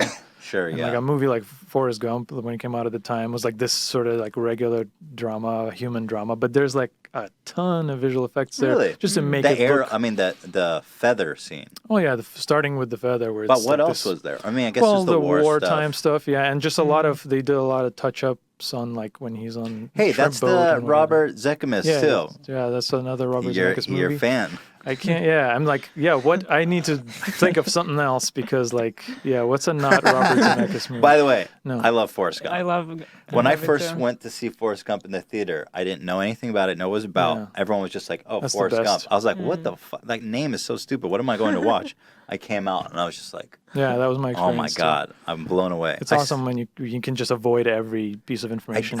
Yeah, that rarely happens now. Yeah. Like I feel like it's Yeah. impossible. I think now. the last time that happened to me was Slumdog Millionaire. I was like, somebody said, "Oh, let's go to the movies," and there's this thing, and I never heard of it, and I was very affected by it. And I don't know, like maybe purely, like I don't know, do you like that movie? Like some people don't like it. Yeah, some people, I like it. Yeah, but it's like it was really when you go in fresh, it's like And the It happened to me the first time I saw the Titanic in Oh, yeah. theater. really, Yeah. How did you Titanic. avoid promotion Yeah, of how the Titanic? hell? of all Well, in movies- Israel. I was in Okay. Israel. So you're like, what is this Titanic? And I was did you a even teenager. Know, did I you- had no You didn't know idea. the story of the No. Titanic? Anything? So Wow. like Yeah. sometimes we would just go out, the friends at night, so you would go to see a movie. So it was all about like we're going out with friends. I didn't even care what we were doing, So we're just like, Sure. okay, we're just watching this movie, Titanic. I have no idea. Did you come out in love with Leo? You loved Leo, didn't you? that You had Leo link on your fucking seemed wall, like yes. didn't you? I didn't. Yeah, you were like, damn, she could have scooted her ass over a little bit and let his ass on the No, but floating I door. love the movie. Yeah, that That's actually, great. I love it. it's weird. Over time, it's still a great movie, but I feel like Well, over time especially at people that like it time. less for some reason. I think it's more of a thing of like it's become a cliche, and you haven't seen it in Yes. forever, and you're Yeah. like, Titanic. But when you watch it now, It's like great. James Cameron is another one of those directors that's like I struggle to find something that's not awesome that he's done. Maybe Avatar is a question, but No, but well, I didn't like Avatar at all, but I really appreciated the work that they But put yeah, into it. The word. it's like whatever he takes on, he just like does it 100%. It's incredible. Yeah. The storytelling part, and he's like, I would say like more than Zemeckis, even who Zemeckis is known for effects films, but I don't think when you listen to him talk about this stuff, he's like hands off on the effects. He works with awesome people, like he did Who Framed Roger Rabbit. I'm sure he did not learn everything there is to know Sure, about yeah, the of animation, but he knows like how to delegate that stuff. But James Cameron, I feel like he understands all of the stuff. He'll be like over the shoulder of the effects people of the sometimes you see him with the camera. He'll like shoot Right, the action yeah. sequences. Yeah, I love all his movies. Do you as ever well. want to make a movie? What is your dream Yeah, I create? made a movie. Well, first Or let's say like a blockbuster. Yeah. My only experience is making a feature-length film is right out of college. I worked a couple of times with this Russian director who would come here and like do these super cheap like B movies with like he'd bring aging Soviet Union era like stars of the screen, Really? just like for cheap at that time, after Soviet Union. And he would bring them and do these like super corny, like raunchy romantic comedies in Miami. And I would help him a few times, and like because he just used whoever like locally, and I spoke Russian. So, and then we're like, that's what people in Russia watch, these like awful like direct to video, made on video looking things. So my dad and I were like, hey, that's a way to do something. Let's make this kind of corny Russian movie, but like with a little bit of professional American veneer. Right. And so we made this kind of like super cheesy For the film Russian called- audience. Yeah, like we were hoping to sell it to like there's Russian channels in America, but also maybe Got over it. there. And then like we sort of overreached and underreached at the same time. Like we made it too silly and also weirdly like cinematographically sophisticated, and it just was this hodgepodge that wasn't appealing to anyone. So I made this feature film about like a Russian family in America, whatever, with the typical thing you would think of what that movie would be. And it was, it's like a thing. I was like, oh God, I can't believe I Can made anyone that. watch that? Is it available? No, it used to be on Amazon, but not anymore. And I Throw would it like up. to keep it that way. Let's throw it up. Somebody No. pirated it, put it on YouTube. It's probably a trailer know of what? it somewhere. I feel like that could have been a hit. It could have been I a should hit. revisit it and maybe like dub it. Well, it was like, there was Dub parts it. of it that were in Right. English. They were like Russian people talking to Americans. So it's like there's a Russian version of it, there's an English version of it, and no, you In don't a want al- to. in a- Trust me, you don't want to In see an this. alternate universe, that's everybody in Russia has seen that. I mean, depends on what I accomplish in my life. Maybe that it'll be this weird relic. If I, it's like look at how he started out. Look at this horrible thing. What's your dream like in 10 years? What is your dream of what you want to be working My on? dream is cheesy. I would like to direct feature films. Feature but films? I don't now. TV shows?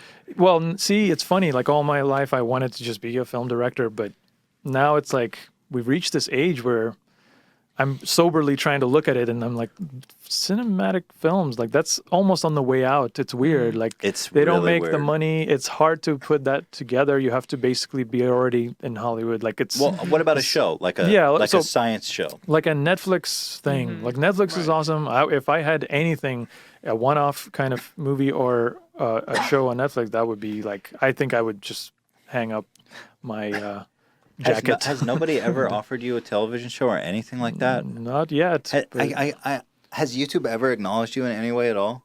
well, I got the silver play button. The gold. No, the gold. Which one's the 100,000? The silver. one. The silver. Yeah, you don't have the gold yet. No, is that one? That one's like a bigger one, right? It's Someday. pretty big. I'm Ian, halfway can there. you drag ours in here? Ooh, No, I'm just kidding. I'm kidding. that's cold. I'm kidding. I want to see a television show from you.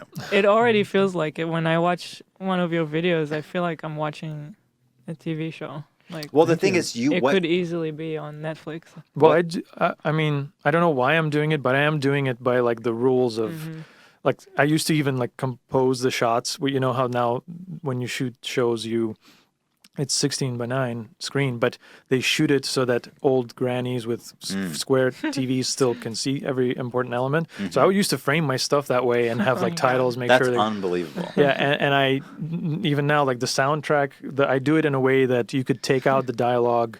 Sometimes for patrons, I actually do that. Like, here's the no dialogue version of the video with all the sound effects. What you achieve by yourself with the support of your patrons, of which I am one. Yeah, so I saw that. Thank you so much. I saw You're that welcome. other day And that you anyone guys- out here who would like to support Alan, please go to his Patreon. I'll put the link in the description. But what you accomplish by yourself is like beyond anything I can even think of on television that's not like, you know, has like 100-person crew. We're in a golden age of television. What are you talking about? What the hell TV shows is are- going on? How do I feel like I want to we got to figure this out. All right. I'm at your Call disposal. Netflix, Dan. I want to figure this out. I'm on the horn. We're going to figure it. Awesome. Dan, and while you're at it, call Netflix I'm for glad me I too came about here. his birthday. Not that I have any idea for a show, but I just want to talk to them. Seem like nice people. We got to get you a show. All right. I'm down. You What guys, kind of you're budget gonna do you need? represent- What kind of budget do you need? Well, we can talk about. I have a friend who we talked about this. Like, he's sort of accomplished some things. He's a fairly like established music video director in like Latin music market, and we were like, yeah, we got time is running out. We're getting. How much you need that for a age. pilot? I don't have those figures. Put a spreadsheet together and give it to me. But yeah, like we stopped where at a. This is business. This is Okay, entertainment all right. anymore. Like, This is can we get business. the cameras? Let's talk about it. No, seriously, like there's different things. I mean, I've talked to people about, is there a Captain Disillusion proper show format thing, or can this just be like, is the character worth something as a thing? You know, maybe some kind of fictional universe and things. Maybe it's not a skeptic thing. I don't know. Like I would just like I don't think I'm that interested in being like an educational guy. Like my channel, I've never looked at it as an educational And it's channel. not quite either. It'd be Yeah. hard to carry that character Yeah. through 22 minutes. But I think maybe it would work good as like a host and a segment Yeah. of a variety. Could be, but you know, actually now you reminded me, like a thing I've repressed in my mind. I did have a, not a meeting, but a call once. I forget what the network was, but it was somebody, it was not Netflix, but it was like a television network, or yeah, I don't want to say the wrong one, but they called me. They wanted to just like this sort of probe little like talent scout thing. Like, hey, we like you. We think you're, you whatever, we want to talk to you, whatever it is, what do you want to do? What's the thing? And then I was suddenly put on this conference call where they had like producers and talent people and whatever, you know, and I was like meekly talked to them and I did my best, but then I never heard from it. You know, I guess I didn't make a very good impression. I don't pop on the phone, you know, I got that Nobody weird does. croaky voice. Nobody pops on the Yeah. phone, especially when they put you under the gun like that. Yeah, it was so, but it was a cool learning experience. Like you just have to have the thing in hand, and you have to explode at them. And Yeah, have you have. I've learned you need to disgustingly you have to feel ashamed when you come out. I guess, yeah, that makes sense. You have to be like, I'm such a asshole for saying those things about myself. Yeah. Well, you know, every time that happens, I learned a little something. Yeah. All right. We'll see how I do next We'll time. take this conversation further off the record by 6 months. You're gonna be on Netflix. Awesome. I'll hold him to that. I want to shift the topic a little bit. Here is some pictures from the recent Superman films, of which I hated, by the way, just for the record. I thought they were so awful. And there's such great lore about Superman. And they've done some great things with like, I loved Batman, the original trilogy with Christian Bale. I was hoping for some real storytelling, but this movie was just a real fucking stinker. Yeah. I hated it. I You gotta remember when we catch up. saw that? I was. Yeah, I didn't like it at all. I have not heard any good things, so yes, I It starts haven't on made myself watch Krypton, it. and there's like all these animals zipping around. It's insane. Regardless, they had to do reshoots for the movie, and he had grown a mustache Yeah. for another movie. film. Yeah. So like, no problem, we'll edit it out. Well, the worst decision ever made. Here, this one is even better, I think. Yeah. What's going on there? Yeah. Is this a bad job, or is this just like almost impossible to do good? Well, yeah, I want to say I don't know the movie, and I don't think it's good, and I don't know why it's such an insane concept that they would do this. Like, It's not a practical approach. no, but I have to say, like, I think we're hating on it. I mean, yeah, not the best frame, but I mean, once this is the rules of the game. He has a mustache, you have to replace it. I think they did the best As possible. good as you can. Yeah, Yeah. and some of it we have to admit, like, we know what was done. We're primed for it. And Sure. it's Yeah. like The it audience makes a wouldn't big notice. difference. Yeah, like in the old dude in the Rogue One, like everybody knew everything about the fact that this is a digital character, and everybody, was like, "Oh, uncanny valley." Yeah. But my girlfriend doesn't care about Star Wars, and she didn't know about the digital character. We watched that movie. was She great. had no idea. It was Like, honestly, I yeah. thought, really well done. Yeah, There's some poor son of a bitch at home who's like, I spent 10,000 hours yeah. on that one scene. Well, they had that. Wasn't someone did an AMA on Reddit who claimed to be Really? to work, but I Really? don't know. I read that whole thing, and I was like, is he for real or not? I wasn't. I just couldn't come to a decision if he's Probably fake if it was Yeah, on Reddit. the way he talked about something seemed a little fake to me. Here, I want to go back, and now, as you've no. explicitly said, hopefully not something old and Should have cringy. kept my mouth shut. I want to go back 10 years to your very first video. Now, what strikes me about this video, and it's short, but I want to watch it with everybody, just to give you the glorious history of the D. Can I call you the D? Does anyone else call you that? That's fine. They call me all kinds of things. The D. What strikes me about this is, first of all, it's 10 years old, Yeah. which is pretty much 11 now, almost. So that's like as old as YouTube gets, really. All the videos back then were square. Somehow yours is a rectangle. We talked about that already. That was surprising. Second of all, the character is like fully developed already. The character, the lore, the corner, you've already developed it from this first episode. But that in itself is an illusion because I didn't know what I was doing. I just made a thing that looked like a thing that already exists, and that was the point.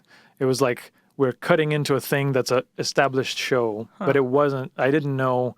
There was no plan. Like I just, in fact, this is the things I say in this video. The script of it was written like a while back before I discovered YouTube. It was like a blog post. I did a MySpace. I would do dumb things for friends on MySpace, and I just wrote that in the voice of this Captain Disillusion character. I didn't know what it would look like, what the point is. I just thought, I wanted to sound sarcastic and talk about this penguin thing, and I just did it in terms of like in the form of stills.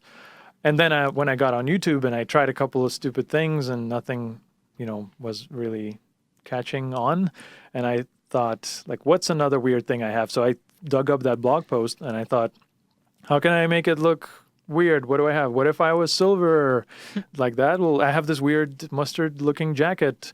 I'll wear that. I'll get silver makeup, and then I put on the silver and I realized that's too much. I'm not going to put it all over my eyes and stuff. So I'll just do halfway and maybe it'll be a half face. But then I did it so messy. I'm like, I have to fix this. I put black on and I tried to make straight lines, but the lines were straight only on the top. So I'm like, okay, I'll just finger paint this. It's like a dripping thing. And then it looks like every detail was Yeah. perfectly executed and planned. Yeah. you just got to pretend and everybody believes it. Yeah. Well, God damn it. Like George It Lucas worked. with Star Wars, it was all part of a big plan from Right. the beginning. Was that sarcastic? Yes. Yeah, okay. I was just making sure. Let's watch this. By the way, and Greetings, this was children. at a time when the max quality you can get is 240p. Yeah. And we've got to, and look, I mean, come on. It's I'm sorry, but No, it's not your the fault. It's DVD I incredible. gave here, you can watch it in double the resolution, double 480. No, nobody's got. You can buy it on DVD. 480. That's digital media. Where do we buy this? this? Is a thing. Well, my website, On the CaptainDisillusion.com. I'm honestly, I'm trying to get rid of the stock of these We're trying to awesome move DVDs. items here, guys. Yeah. We're trying to No. move. I promise I will have better Inventory. shirts now soon. These are nice, but there's awesome things coming. Awesome things. It's me, Captain Disillusion. You know, exactly the same. Looking at the world in an objective and empirical way is key to a healthy and well-balanced life. Don't get me wrong, dreaming, wishing, and hoping It's not that bad. Come on. are It's like the basic same. and Why am vital I- to human nature. Why am I talking in and slow suspension motion? of disbelief is super why don't I just fun. talk normal Well, speed? only it as seems long like as you can clear- the background is that it's for kids, right? Yeah, like like the premise that it's a fake show for kids, but not. It's really not for meant kids. for kids. Yeah, like it's not meant for a particular audience. I guess it's a parody of a kids show. But yes, I mean, Really tell the Sorry. yeah. Go ahead. No, the difference between belief and reality. Reality is real. Your beliefs are in your head. It's like I'm If you spelling spend out any amount of things time that on I There's a can't cut. really hint. Oh yeah, well, I saw that cut and I was like, really? I failed. That's If you embarrassing. spend any amount of time Really, Alan? Look, I 11 years ago. I was still getting my sea legs with this, you know. Finding Our my first legs. videos, You don't even want you it. didn't. but You this is- you really can't even watch them here. It's actually illegal. There's some things on there that if you spend would any make amount of Logan time Paul on the get ideas.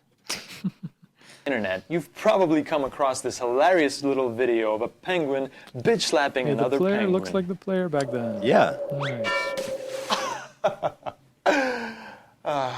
Penguins. Is So I'll just finish. there the anything video. they can't do? Well, actually, there is. This exact thing you just saw. Boys and girls, when you watch that, you do realize that the video is fake, right? I hate this I ask person. because The footage is posted dozens of times over on YouTube. What do you hate about it? Just the way the performance, like why is it like that? And why hasn't it improved that much since then? You started way too good. All right, you can. And on many other sites, people use it as a profile picture. And yet I have never, not once, seen a single comment propose that the video might be an artificial. So what inspired you to finally be like, you know what, I'm gonna make a video about this thing? Were you that charged up about people thinking this was real? I was What's your charged up. background? I think I was probably kind of charged up when I wrote the thing back in the day before I made the video. The vlog But even then, yeah, post. the just the blog thing. But I bet I was just like charged up for a second. Like a lot of ideas I get for videos, I get annoyed by something like in passing, and then I'll embrace that feeling. And like by the time I'm making the video, I'm like, I don't care. But Sure. this is the conceit of this. So yeah, that's probably what happened. And at the time, I mean, it's funny to look at this part because it's true what I'm saying. That was an era. 2007 was like there would be these weird GIFs and weird videos, and people were buying it like a lot. Like the Back comments then, would nobody be, even knew really that Yeah. you could fake something like that. Yeah, I mean, they didn't. That's not the first thing that came to your mind. You Sure. were just like, ooh, the internet is showing me things I have never So seen sweet before. and innocent. Yeah, and We used so to be. it was very fitting, like at the time. But now it's like the opposite. It inverted. It's like everybody is Yeah. sending me video suggestions of like somebody's like juggling. I'm like, and they're like, this can't be real, right? He's juggling 5 balls. Like, I'm like, And you're like, no. it's real. Yeah, have you never seen? Have you not gone to a circus and seen somebody throw 5 balls, juggle 5 clubs? What do you think about the fact that we're now all so skeptical? Do you think that that's a problem in another way? Yeah, well, it's not. I would almost not call it skeptical. It's just like pretending to be like emulating the vibe of being a skeptical, critical thinking person. Like it's in now. Maybe the skepticism movement succeeded too much, and now it's become like this. Like it's cool to just not believe anything, and that's not productive. It's more like being a contrarian. Yeah, like you can follow off the other side of it. And so it's important to think about the fact it's not about how you're reacting to stuff, or like it's not about having an opinion on a thing. It's about like filtering the way you receive the information. Like you always these things, the controversial things come to us in news stories and posts, you know, and it's like it's always amped up a little bit, and you got to always step back from, you know, like all the recent like new deep fake and whatever things. Like it's concerning, it's interesting. I want to but- ask you about those too. Sure, but like the way we always receive it is like a punch in the face. Like, did you know that the thing that Hollywood artists needed millions of dollars and teams of people to do can now be done by one nerd in a room with pressing a button? Like that's not what's happening, but that's how we perceive. That's how we receive all these stories, and it's being skeptical has become about like, I'm going to filter all the sensationalism away, just look at the real problem and what do I think about this? And how does it fit into the overall view of By the way, life? was this video viewed? Did people watch this video? I don't. Well, yeah. I mean, I started making more because it It caught on a little bit. maybe caught on, meaning like, oh, I went over the 300 view threshold at the time. You had a Wow. reaction. People liked yeah, it. yeah. And so I probably took like 2 months to make another one and just like come up with a thing, and then a third one, and then after the three, like I think whoever stumbled upon them noticed that there is a series thing going on, and then that started giving them all of them views, like they got passed around, I guess. Yeah. Right. And at that point, I think, actually after the first one, I guess I had the foresight, because I posted it on my personal little YouTube channel first, and then I'm like, yeah, I'm making a channel for this. This is going to be Nice. huge. And before I knew that would happen, I made a channel, and that's what you're seeing. God The bless. real video probably got posted like a couple of months before. So here, let me just finish it so that the people at home can see how polished it was from day one. God. Special effect. That worries me. So I'm gonna break it down for you. The video is actually of one penguin walking across a thin patch of ice and falling through it. The other I love your penguin is comment about that. You're like, artificially "That's inserted already into funny. the scene with Already compositing. good. You can Yeah. easily tell he's fake if you look at the shadows of the two penguins as they intersect. One Not is enough darker pixels. than the other. In reality, they would Back merge then. into All I a want to do is like single give myself solid notes shape. now. Like I would do A this technique same called thing motion better. tracking Maybe can I make should it do a look like the remake fake of this penguin video. is standing in a specific spot, A even as the reboot. camera I is think you moving. did great. Captain Disillusion. As a I last think you're great, step, too. an animation of a slapping wing is created, and the whole thing is rotoscoped or traced to appear behind. How the could photo. anyone believe that, honestly? I guess back then we were just sweet and innocent, but it's like so obvious to us now. Yeah, I mean, maybe I was exaggerating, and maybe there were people that were doubting it in the comments, but I definitely saw a ton more You know comments something, children? believing than I would ever see see now. Sure, on original social sure, media. sure. of one penguin falling through the ice was pretty funny on its own. I agree. But I guess someone very clever thought that they could knock it up a notch, which I usually love how you're means just like adding thrown an in the corner like you just shot up some heroin or Yeah, something. that was kind of like the thing I was going for. I was just thought like maybe this would be darker and Some weirder, bag of- and to get, yeah. yeah. But then it kind of became a little more Disney somehow. I don't know. I don't know what happened. Well, yeah. I think I it's would- hard to keep up like the heroin addict. I think it. thing. Yeah, I was channeling like I remember. I liked the beginning of the MTV show The Max, the animated series based on that comic book. I don't know if you ever heard of it. It's really cool. It's back to like the '90s thing. But anyway, it began with this cool like push into this dark alley, just like they made a comic book look, like a cartoon, and it was like this awesome. And he lived. It's like this hobo that thought he was a superhero, and he lived in a box in the end of an alley. So I was doing something I like see that. that. Like, Yeah, I see that. Does it ever frustrate you that after 10 or 11 years now, almost, of making like really incredible high production content that you spent months on, that you've never been acknowledged like officially by YouTube, and that like people like Logan and Jake Paul are such a huge thing? I don't want to sound like I'm above that, but honestly, no, because like I think my brain, maybe my brain's in the wrong place, but I'm always like I've been so resistant to all the YouTube culture, even like I wouldn't put what's it called, the end cards on my videos for like the longest time, Right. when everybody already figured that out. Yeah. And it's only now that they have the feature for it, I do a little thing, and I only want to really push people to Patreon because that's like the main thing, and I try not to like ask for subscribers and things. And not that there's anything wrong with that, but that's just like my weird hang up. Like I want to feel like I'm making little movies and being creative and putting these little work of art on there. It breaks you the don't- wall. You don't Yeah. like playing the YouTube game of like, Yeah, leave a and- comment, like the video. and- Right. The longer I'm doing this, the more I realize there's no reason not to like that. It's fine. Like that's how it works. And if Yeah. you're smart, that's how you do it. Right. But I don't know. I'm trying to like walk that line and be a little bit like, oh, I'm not your typical No, vlogger. I totally get it, but I think there's a line for sure where you can not compromise, but also help yourself. Yeah. But I've noticed you've been doing a better job of it. You've been on Reddit a lot recently. Yeah, You've been getting a lot of that- love there. Yeah. I think your channel it's due for Yeah, for I mean, some I have exposure. I can't get complacent. I have a tendency to just get complacent with things. I'm not like a mover shaker. So once in a while I'll do this like glacial move of when I started my Patreon. That was like the last time I did something like, okay, I have this plan. I'm going to make up these pledges. I'll make this introductory video, and I just did a bunch of things, and I did it, and it's working. Like I set up this machine. Yeah. But I haven't done any, like, I'm not like constantly evaluating. I don't know how to read my analytics. It's like, I don't know. Okay, 90% men, 2% girls. It's not that Okay. helpful, really, the analytics.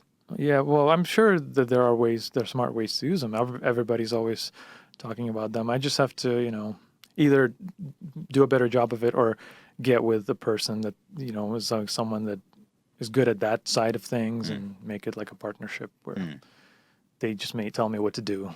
Like, here's how you be better at all this stuff. YouTube's weird. I feel like coming up, we were super obsessed with like analytics and stuff and like doing the right thing to get more subscribers.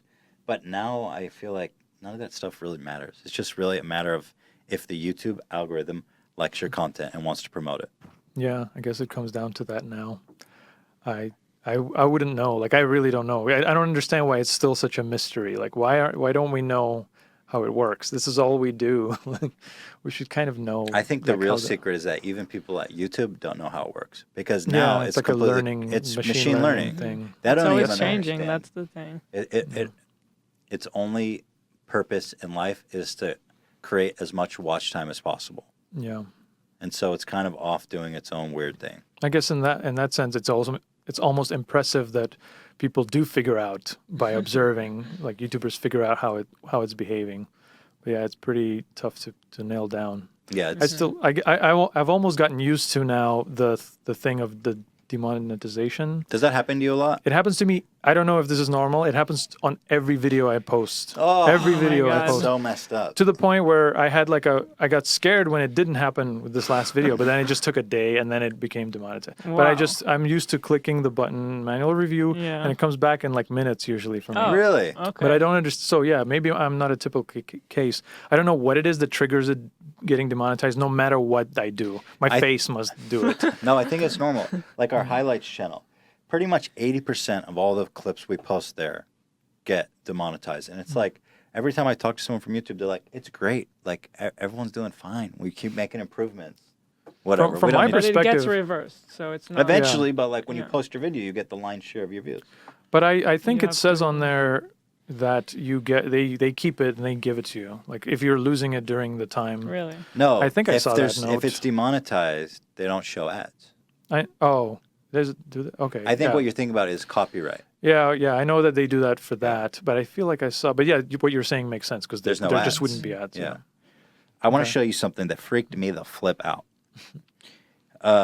There's some shit going on in the world of digital technology. We present a novel real-time facial they've got all this method shit that works with any commodity. And this is like in its basic form. Have you seen this? Yeah.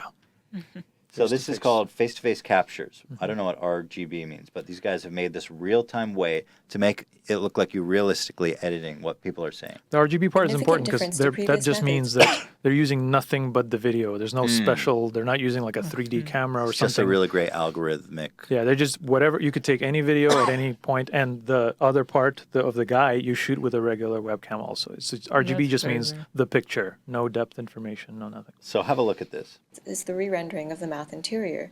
To this end, we resynthesized the So mouth this is a interior real video of of the George target Bush, actor and this using guy is video just footage completely from the training manipulating sequence everything based his on mouth temporal does. and photometric similarity. Face, yeah. It still looks a little fishy because, like, well, first of all, we know. Yeah. And second of all, it still has room for improvement. As but we the can technology see, we are able to generate a realistic and convincing reenactment result. is unbelievable. It looks Here real. we show Here they have another video where they take a speech of Obama Yeah. and put basically another change speech. it Yeah. and just completely change it with another one of his speeches. And I'm just going to show you guys as quick as I can here. Given this audio as So for reference, A woman. Young people can stay up. The nice they take one speech. thing about a bookstore is you can cover So a lot of ground. this is this You one. get books for He's giving a completely different speech, and they Yeah. use this one here and convert it onto this speech just to show you. And they're not even using the video. They're just using the audio. Right. They're making the audio move his mouth. I Wow. do a lot of shopping there. Now that I think about it, I should, I guess, about some of your books. What is the point of this if not like propaganda? No, well, that's what's funny is like, why are they picking? I guess they picked presidents and stuff. Political because, figures. Yeah, because like maybe they thought that's the footage that they give the longest talking heads, but I'm sure they could have used just regular people. That makes it kind of ominous. But oh, you said why? Why? I mean, from what I've heard, the institutes and things. This is the work of several different. Usually like colleges, technological colleges, doing this research. They're saying it's like telepresence. If you're like on a submarine or something and you can't be in a business meeting and for some reason they have to see your face, it's like you do it for That seems completely unnecessary. Yeah, but maybe more. That first video you were showing, the lady goes on to say like they use an example where they have like a translator, like a synchronous translator translating, like at the UN when they have the things in their ear. And they want to put the mouth, as if this is so important, like put the mouth movements on the person speaking the foreign language so it looks like they're speaking. Does this kind of stuff scare you at all? Are you afraid of a world where people, because right now you're debunking all this stuff, and to you it's obvious. Are you afraid of a world where stuff becomes so real that it's impossible for anyone to know, including someone like you? Yeah, I wouldn't like that kind of world, but there are reasons why I'm not afraid of these particular examples. This technique, this approach to it, I don't think is one of those things where you can say, this is going to get better and it's going to be undetectable. Because what they're doing is, in the end, is like stretching pixels around. They're puppeteering a piece of footage that is already recorded. Right. So you could see it with the naked eye. And even if they got the movements very natural and realistic, you'll still, like, you zoom in, you'll see, like, things are being distorted. It looks a little out of place. Yeah, I mean, you won't be able to tell just by what's the subject that you're seeing, but if you go in, like, you'll see that, like, baked-in artifacts or whatever, things are being distorted after the fact. And you can, like, forensically see that with not a lot of... I could do it, with, like, the tools I look at videos with. But the more new stuff with the machine learning is a whole different thing, and that's the one where I would be concerned, but also not in the way that the fear mongering that is kind of the way that it's being presented, but it's more of a thing to be on the lookout for. The fear mongering being like propaganda. Well, show in North Korea Obama saying, "Hey, I want to nuke you," or the more practical thing of people making, porn of celebrity faces. The deep fakes. The deep fakes. Can you explain what's the deep fake? Deep fakes? This thing just blew my mind. I never heard of it. And then someone texted me, and I looked it up. And actually, it's crazy because it's being banned everywhere. Like on Reddit, it's being removed. On porn sites, it's being removed. But they found a way to take famous actresses or whoever's faces, put it on a similar figured porn star. And have you seen that? No, what it is, it's like... And it looks real, essentially. I haven't seen it. It looks pretty real. But what it is like they're it's no longer doing it through like artistry, it's just shifting the whole task to a machine. So somebody put together an algorithm, or maybe it's a conglomeration. Like those face swap apps. Yes, yeah, exactly. But it's scarier than that because... so you take a big library of images of whatever person. I guess they use celebrities because you can get a ton of somebody's face, and the more variety you get of different examples of how they're facing and how the lighting is, you feed it all into this algorithm. Somebody literally made an app that you can download, and it's kind of like primitive, but it works. You give all that to the machine, to the algorithm. It looks at all the faces, it lines them up until it's figures out what this is, and like it knows how to position this face. It creates like a realistic digital mask of the person. And then you just say, take this porn clip, track the face in this the same way. And now it's not just putting like footage of a face, it's putting this like dynamically controlled digital replication of the person. So it looks like disconcertingly real. Weirdly, it still looks like it looks fake now because it's like the resolution and stuff is not there, and you can see a lot of artifacts from the reference photos that they use, but it looks, but at the same time, like the way it's integrated is very considering how new it is, I was shocked by how, so this is what scares you more than like...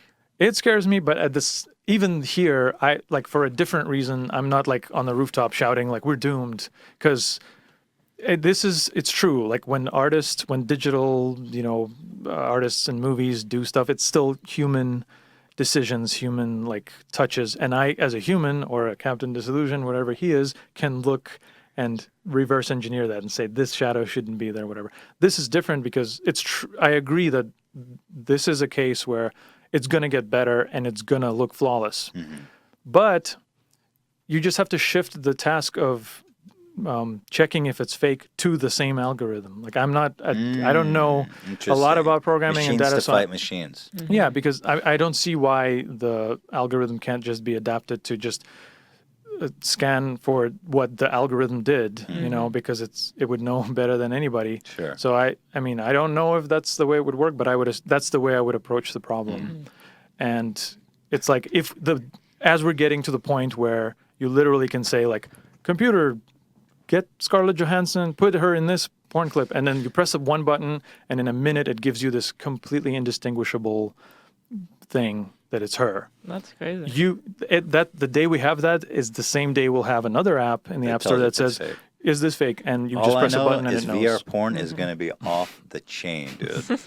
In 10 years.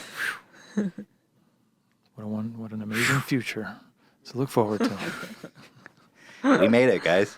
This is the future. In one of your recent videos, The Gateway to Sedona. Great video, by the way. God bless you.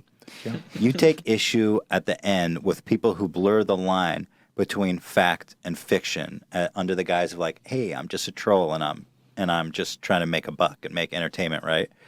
But you took issue with that. You think that it's more harmful than that. So what exactly is the threat you see us facing with people who blur that line and aren't honest about them blurring the line? Well, I mean, it's nice to know. It's hard enough to discern like what's real just without people intentionally faking stuff, right? Like we're constantly evaluating our world. We're using like science to try to understand what's going on around, and connect all these dots and make sure it's a consistent model of what's going on. So I don't know why you would like do that on purpose, because like what I encountered when I made that video is there's this whole culture of people who like this. It has a name that it's there's a subreddit called interactive No Sleep. Oh yeah, where they tell fake horror stories that are supposed to be real, and it's against the rules to ever acknowledge or be skeptical or to say, hey, that's fake, right? It's like a full immersion.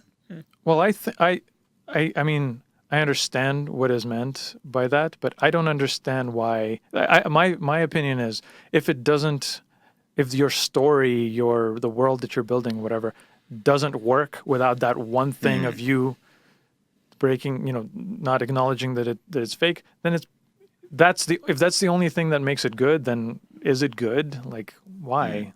Like why can't we have it? Because maybe there are examples of it that are harmless.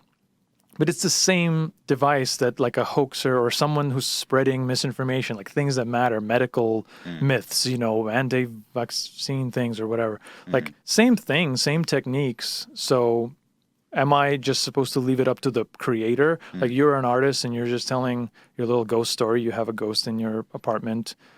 But like someone else is doing the way that person is keeping up the reality of it is the same exact techniques that someone will use that's doing it in a harmful way. Like nefarious reasons. So like why maybe that's self-righteous or like conceited of me, but it's like professional lying in a way. Yeah, like I just don't see why like you cannot do that one little asterisk to it. And also like people, the way that some of this this immersive storytelling or whatever it's called is done is like it's not done in some enclosed community. Like someone will have a Twitter or whatever or someone will have a YouTube channel, and then you can see from their reactions that there's a ton of people that get it, that are in on the thing, and they're just playing along and they love it, that this feels real. But some people are there because they're credulous of it. And I say that I bet these, like the creators of these things, like they depend on, like the part of the entertainment is coming from the fact that there are people walking in on this unaware, thinking it's real. Yeah. And that's what gives them the goosebumps, the entertainment. And that's weird to me. Like, why? Why do you enjoy that someone out there is getting fooled by it for real? You know, like I said, like it's just we're leaving it in the creator's hands if this is harmful or innocent. Or like, and I don't know, is the responsibility on the viewer in a way? I mean, like this one video you talked about, this guy injecting sperm into an egg. Yeah.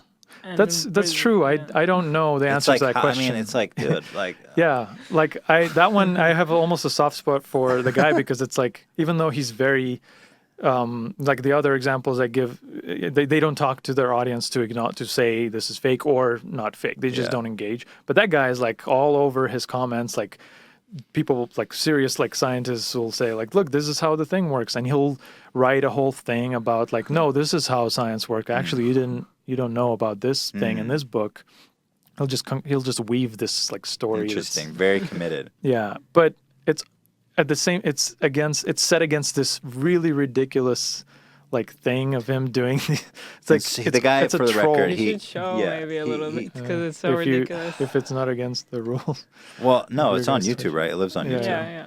Well, at any rate, this guy, he takes an egg and he makes a homunculus, and it gets more wilder and wilder. He's got series. One of them being it starts by him squirting his semen on a syringe into an egg, right? And it comes, and then it's the like, yolk grows into some hybrid human chicken. Yeah, and so you say that, but like people say that's not possible because those two things can't mix. But he claims it's not actually a hybrid. I don't know what it is. Well, it's what just is it then? Yeah, it's like a new species that has like formed from just spontaneous, like the sperm just encouraged it to form, and it's not inseminated it. And whatever. So there's all these kids around the world injecting their semen. Yeah. That's the thing that bothers me about like something like there's this channel that I've always make fun of called Prank Invasion, and this guy does kissing pranks where he'll approach a girl and he'll be like, hey, you want to play a quick game for a quick kiss? Let's play rock, paper, scissors, and if I win, we get to make out. And he approaches these girls who are in like bikinis in the middle of like at a beach or something, and all of a sudden they're open mouth making out, and it's clearly staged. But he'll never admit that it's fake, and his audience are all young kids. So he's creating a fleet of people who are going out and doing like sexual assault, borderline, and under the guise that, hey, this is how the world works for slick ass cool dudes. Right. And so for me, that's obviously harmful in that case. And here you definitely have fleets of kids injecting their semen into eggs. And then God knows what happens to that egg afterwards. Does he put it back? Does he throw it out? He's a young kid. He doesn't know better. Oh my God. Maybe his mom cooked that egg for breakfast. That's sick. That's probably happens, though. Somewhere in the world. More than once. Здравствуйте. Сегодня мы... So... 14 million views? Yeah, Holy fuck! oh my God. Yeah. So that, okay, this is actually has a really wide implication on this. И аккуратно все сделали. Make sure the lab is clean, obviously. Yeah, of course. I love that little thing, like it kind of, when he injects it, like it displaces the yolk or whatever, it comes out and like drips on his hand. Но сама инъекция все-таки должна быть сделана. So here you go. Yeah. Oh, God. All right, now let's see the creature. So does the creature show up in this? Yeah, so he breaks the egg, he makes it, and extracts it. God. And the whole thing, so like hideous. the one little thing that made this 14 million views is that there's little subtle motion in this thing. Oh, right. 10 дней. Like if it was just still, then it would be kind of like, so what? Like, yeah, exactly. That little touch gives you that thing, yeah. It's coming up. I think you might see it more early on. Но тем не менее достаточно. Yeah, I think he'll move a little. Oh, I guess not. Может быть, мы. Yeah, he didn't have to do much. Судя по запаху. Yeah, that was just a lifeless. Like it moved, like when he, right now, Хорошо. when he picks it Но up, все-таки I think жив, it does a little потому что something вот некоторое шевеление. in like maybe 10 seconds from now. Ну что можно сказать? Сам принцип самозарождения жизни. Careful, man, that's a new species. Но это существо, конечно же, не может обладать какой-то Yeah, there he goes. It kind of moves a формой little. интеллекта. So wait, is it moving? Yeah, the little tendril. The little claw. Oh yeah, yep. Oh, it's just it's shit. moving. So what's going on right now? Well, I mean, in this case, like Yeah, I actually, see I it, looked I at see it, all yeah. this guy's videos, and as far as I could tell, I kind of later on when he starts breeding them and doing weird things. Well, not breeding them, but he makes, he makes more than has one. a Pokemon collection essentially. Started from his own semen. And like I thought like maybe he was doing a little 3D stuff, but I looked at it all kind of closely and I realized that he is just warping. It's just warping of the image, kind of like the face Simple stuff. warping. Yeah, Simple. but not like he took a little care to like isolate the thing from the Yeah. background and move it around. And I do it in passing with a little toy in my video. Like the principle that I did is exactly the same. I mean, it looks good. Like there's no. I guess I'm not looking at it closely, but it's convincing. It's a small detail. It's done fine, and he does. Although, like the designs of his Pokemon His little things semen are, Pokemon they're collection. pretty silly looking. Like they're like little clay cartoons, but he That still shit. does the effects pretty carefully. Like It's creative.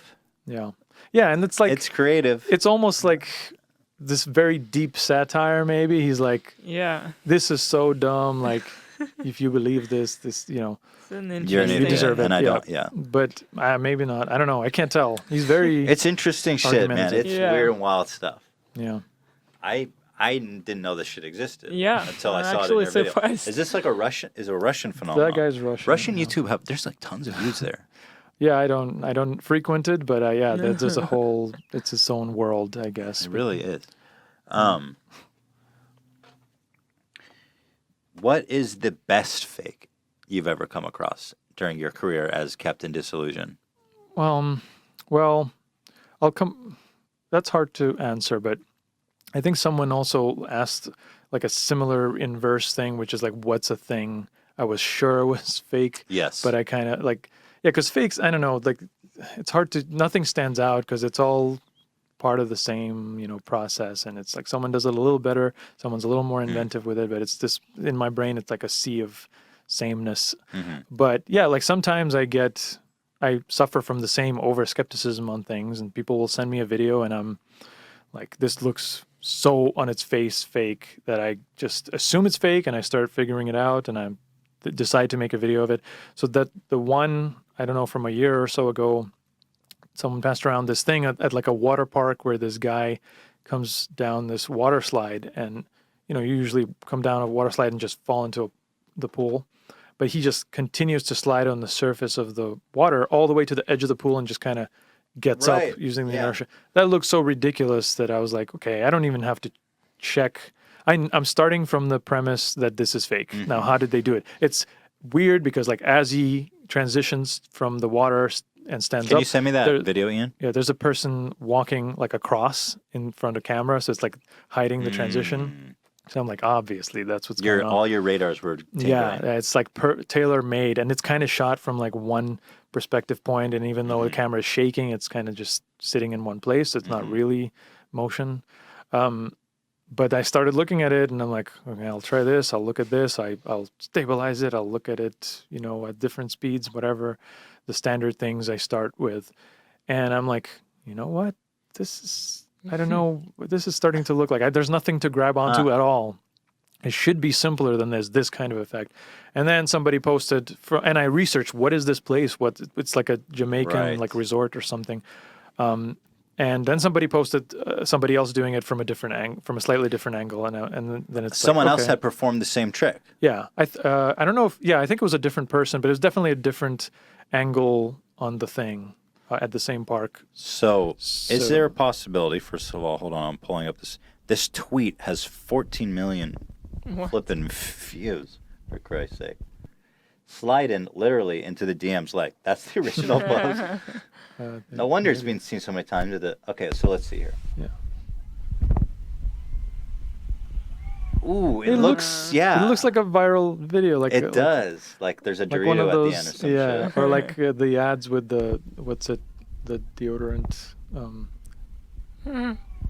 Spice. Yeah, Old Spice ads. And that's just wow. That's impressive either way. Yeah. And so, is it possible that this is just that it was so good that it fooled you? It's possible, but I wouldn't bet on it. Like, just it starts to defeat the purpose. Like, I mean, unless maybe someone will come out and say, and explain Got how you. they did it. Like, what is it that they got me on? But I'm pretty sure just from seeing the other versions of this and like just reading up the fact that this is just a weird thing. Also, the way he's just like, "Yep, I just did that, Yeah, and yeah. this is And my put on life." his And that it Yeah. kills me, the little transition of the person, and then Yep, right in front of him, like and a he, s- like you could. It looks strange because he hasn't. His shirt is completely off, and then as the lady passes, it's like He half just on puts him. it on. Wow. Like it's so. It's the perfect real fake. Yeah, like it's very misleading. So that's one of the ones where I'm like, this got me in like And the he's just like, reverse "Yep." way. Yeah, what's happening with his shirt? That's a strange. great video. Either way, I give that an A+. Yeah. And did you get the captions sliding into the DMs? Got him. Perfect. Is there a fake that was so awful, so bad that convinced so many people that sticks out in your mind? I guess back in the day, penguin. yeah, like the penguin, like people used to really just want to believe, I guess, or just they didn't know any better. But yeah, that's probably like the older the video, the cheesier it is, Right. and that one is the oldest. That so was the one that got you going. Gotta go with that one. That one, I mean, all of those early videos, I'm like, it took me like 2 seconds to figure out everything about the video, and Sure. then I figured out how do I explain this over 5 minutes Mhm. to make it interesting. You mentioned, once again, the Sedonis video. You mentioned at the end, the consequence of blurring the lines between real and fake is stuff like this government-funded UFO research that was performed recently, and they were talking about it. Well, it's from a while back, but it's come just out became public. that was funded for like $22 million. So, what agency was it?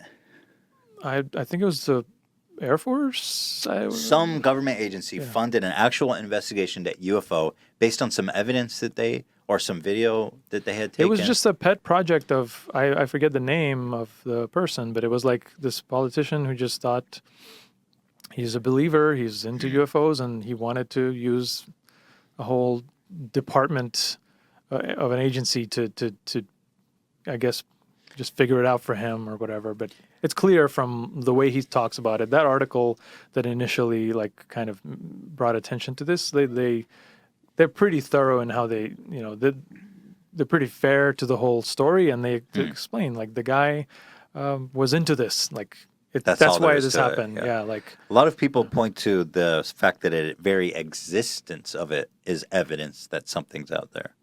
well, that like. Yeah, as we can see the example of that situation, it's like if someone up top decides that He must know something.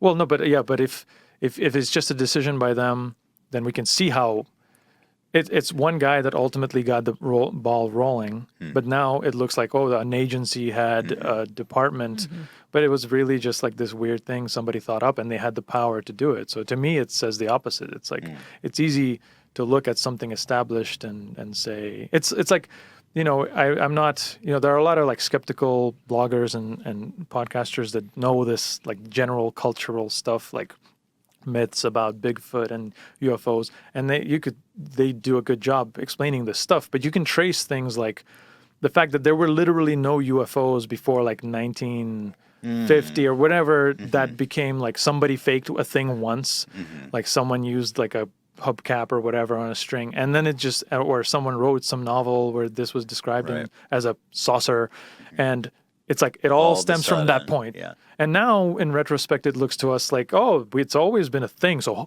you see, wouldn't there be something to this, because everyone is seeing saucer shaped things all over the world? But it's like a myth that feeds on itself, so you can never trust this Interesting kind of thing without looking back into the history. Are there any conspiracy theories that you believe? Is there any credible conspiracy theories out there? I guess I don't follow like details. Like I'm sure there I are guess political you personally, conspiracies. is there one conspiracy where you're like, yeah, I there's something there? Probably like YouTube shenanigans. Like I don't know. Like I would probably in the corporate world. There's more. There's real of that shit. kind of thing. Yeah, but I don't follow like the political landscape and social things to know like which ones look a little more real to me than others. But I mean, I'm not saying like conspiracies do not occur. We have the word for a reason. Like it happens. Yeah, most definitely. Yeah. But it's become kind of a meme, hasn't it? Yeah. Here, I'm gonna ask you one last question. This is customary of all of our guests. If you don't have a good answer, feel free to just say, hey, I have nothing to say. And that's completely fine. What could this be? You're going to be disappointed probably because I know what our fans, you do know what it is. Yeah, Ghost stories, right? Yeah. Do you have any interesting ghost stories, paranormal experiences, or Yes, anything? Because, You do. Well, because my answer is because I knew that you asked this. I tried to think really You hard. prepped. What can I? No, yeah. I tried. I want to be fair because Okay. everybody expects like I'm going to be like, nope. Yeah, It and happens. that's fine. I don't have anything. Yeah, It happens a understand. lot. Well, so the best, I mean, I want to be fair. I want to tell you kind of a story, like a highlight reel of several things. And you tell me, okay?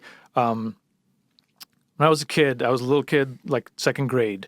We had this weird schedule where our classes would be in the afternoon. So we'd be at school till late at night when it gets dark. And one time we were in recess and we're like, our classroom is at the end of a hallway with a stairwell where the lights are out and it's dark and it's kind of creepy. And we're at recess and one of our classmates says, oh, you know, I know this like thing where you say these incantations. If you do it in the middle of the night in a dark place and it's quiet, you can summon like UFOs and aliens from another dimension. And we're like, cool, let's do this. And we go into the dark stairwell and he starts creepily like sitting and just saying alien things in language. And it's like we're standing there and watching this guy speak in tongues and then it's starting this feeling starts to come over us like some shit's gonna go down right now. Like I feel the presence of the thing, right? Smash cut to a few years later. I'm still a kid, but I'm like in my neighborhood. I had a best friend where we would like get into trouble, crawl into people's backyards, and go into construction sites and whatever. And he found out that we can get into the attic of this creepy looking apartment building that we lived in front of, and it had this big communal, it was like from the 30s, so it was just a normal apartment building but kind of creepy. And we found out we can get into the attic, which had no windows. It was just this crazy space. We walked in there, it's pitch black and it's lit only by like a couple of pinpricks in the ceiling just to give you enough light to know that there's a space here and there's like objects that I can't make out. They could be monsters, whatever. We thought maybe it's haunted. We don't know what we're going to find there. So we creep in and it's like completely silent. You know, that silence that's like, it's deafening in your ears. It starts to make that noise. And we're like creeping through, making little creaks. Nothing. And then suddenly something pops out of a wall, like kind of from above and just shoots at us with like this menacing like hiss and just flies right at us. Okay, smash cut to. I love saying smash cut. And I'm building suspense. Now I'm a pimply teenager in high school. I'm already in America now, and I'm into martial arts and Bruce Lee movies. And I got this book on kung fu, and I'm like, it talks about kicking and punching, but also there's this section on what Shaolin masters, the amazing feats they could work out, and like you could keep. Picking up a big pot that you keep filling up gradually until your hand becomes so strong you can rip people's throats out, or you can learn to control your muscles over years until you can pull your testicles into your body to avoid kicks to the groin. Yeah. Or you can like rub some sand in a basin until and let it run through your fingers until eventually over years of practice, you just rub your hands in front of the sand and you start to make the sand move.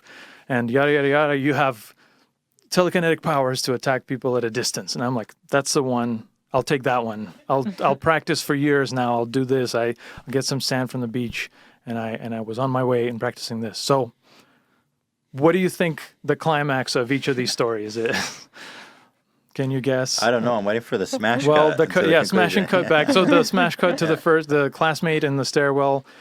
We just stood there for minutes until nothing was happening. We got creeped out standing in a dark place, and we just left. We just ran back to the class. The aliens didn't show up.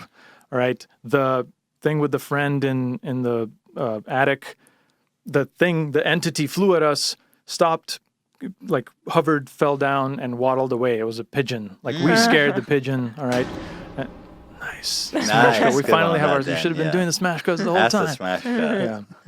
And I regret to tell you that I did not, after years of practice, or actually that one just more had like no a week. Conclusion at all. Yeah, well, I kind of probably just spent a week rubbing some sand, but I did not have telekinetic powers. Would you admit it if you did? Well, so probably not. that was like an anti-ghost story. Yeah, anti-ghost. Well, my point in telling you that is that I don't want to. I'm not like a naysayer. Like I have a track record in my life of trying to find this phenomenon. I'm down. I was always like a scared child. Like I was scared of the dark. I was scared of alien shows or whatever. But I was curious enough to want to see these things. And I tried. I've done my due diligence. Me too. Bring it on. That's what I say. Universe. Bring it on. Well, we'll both be waiting. Yeah. And until then, everybody go subscribe and watch Captain Disillusion on YouTube. And when you're done, and when you realize he's the best channel on YouTube, go to his Patreon and support him there. Thank you. Thank you so much for coming out Yeah. and gracing us. Me. It was a joy. It was a pleasure. This was awesome. God bless you. You guys are amazing. Oh, come on. Now I can't. Remember, guys, Rhett and Link on Thursday. Right. And Tuesday we have another episode. And I hope that kid Jordan's not calling back in any more time. I hate that kid. Guys, thank you so much for watching. I hope you have a wonderful weekend. Thanks for spending your time with us. God bless you. People in Europe, they get angry when I say have a great evening because it's morning for them. So shout out to all my Euro boys. Yeah. Anyway, guys, have a great weekend, whatever time of day it is. God bless you. See you on Thursday. Ta-ta.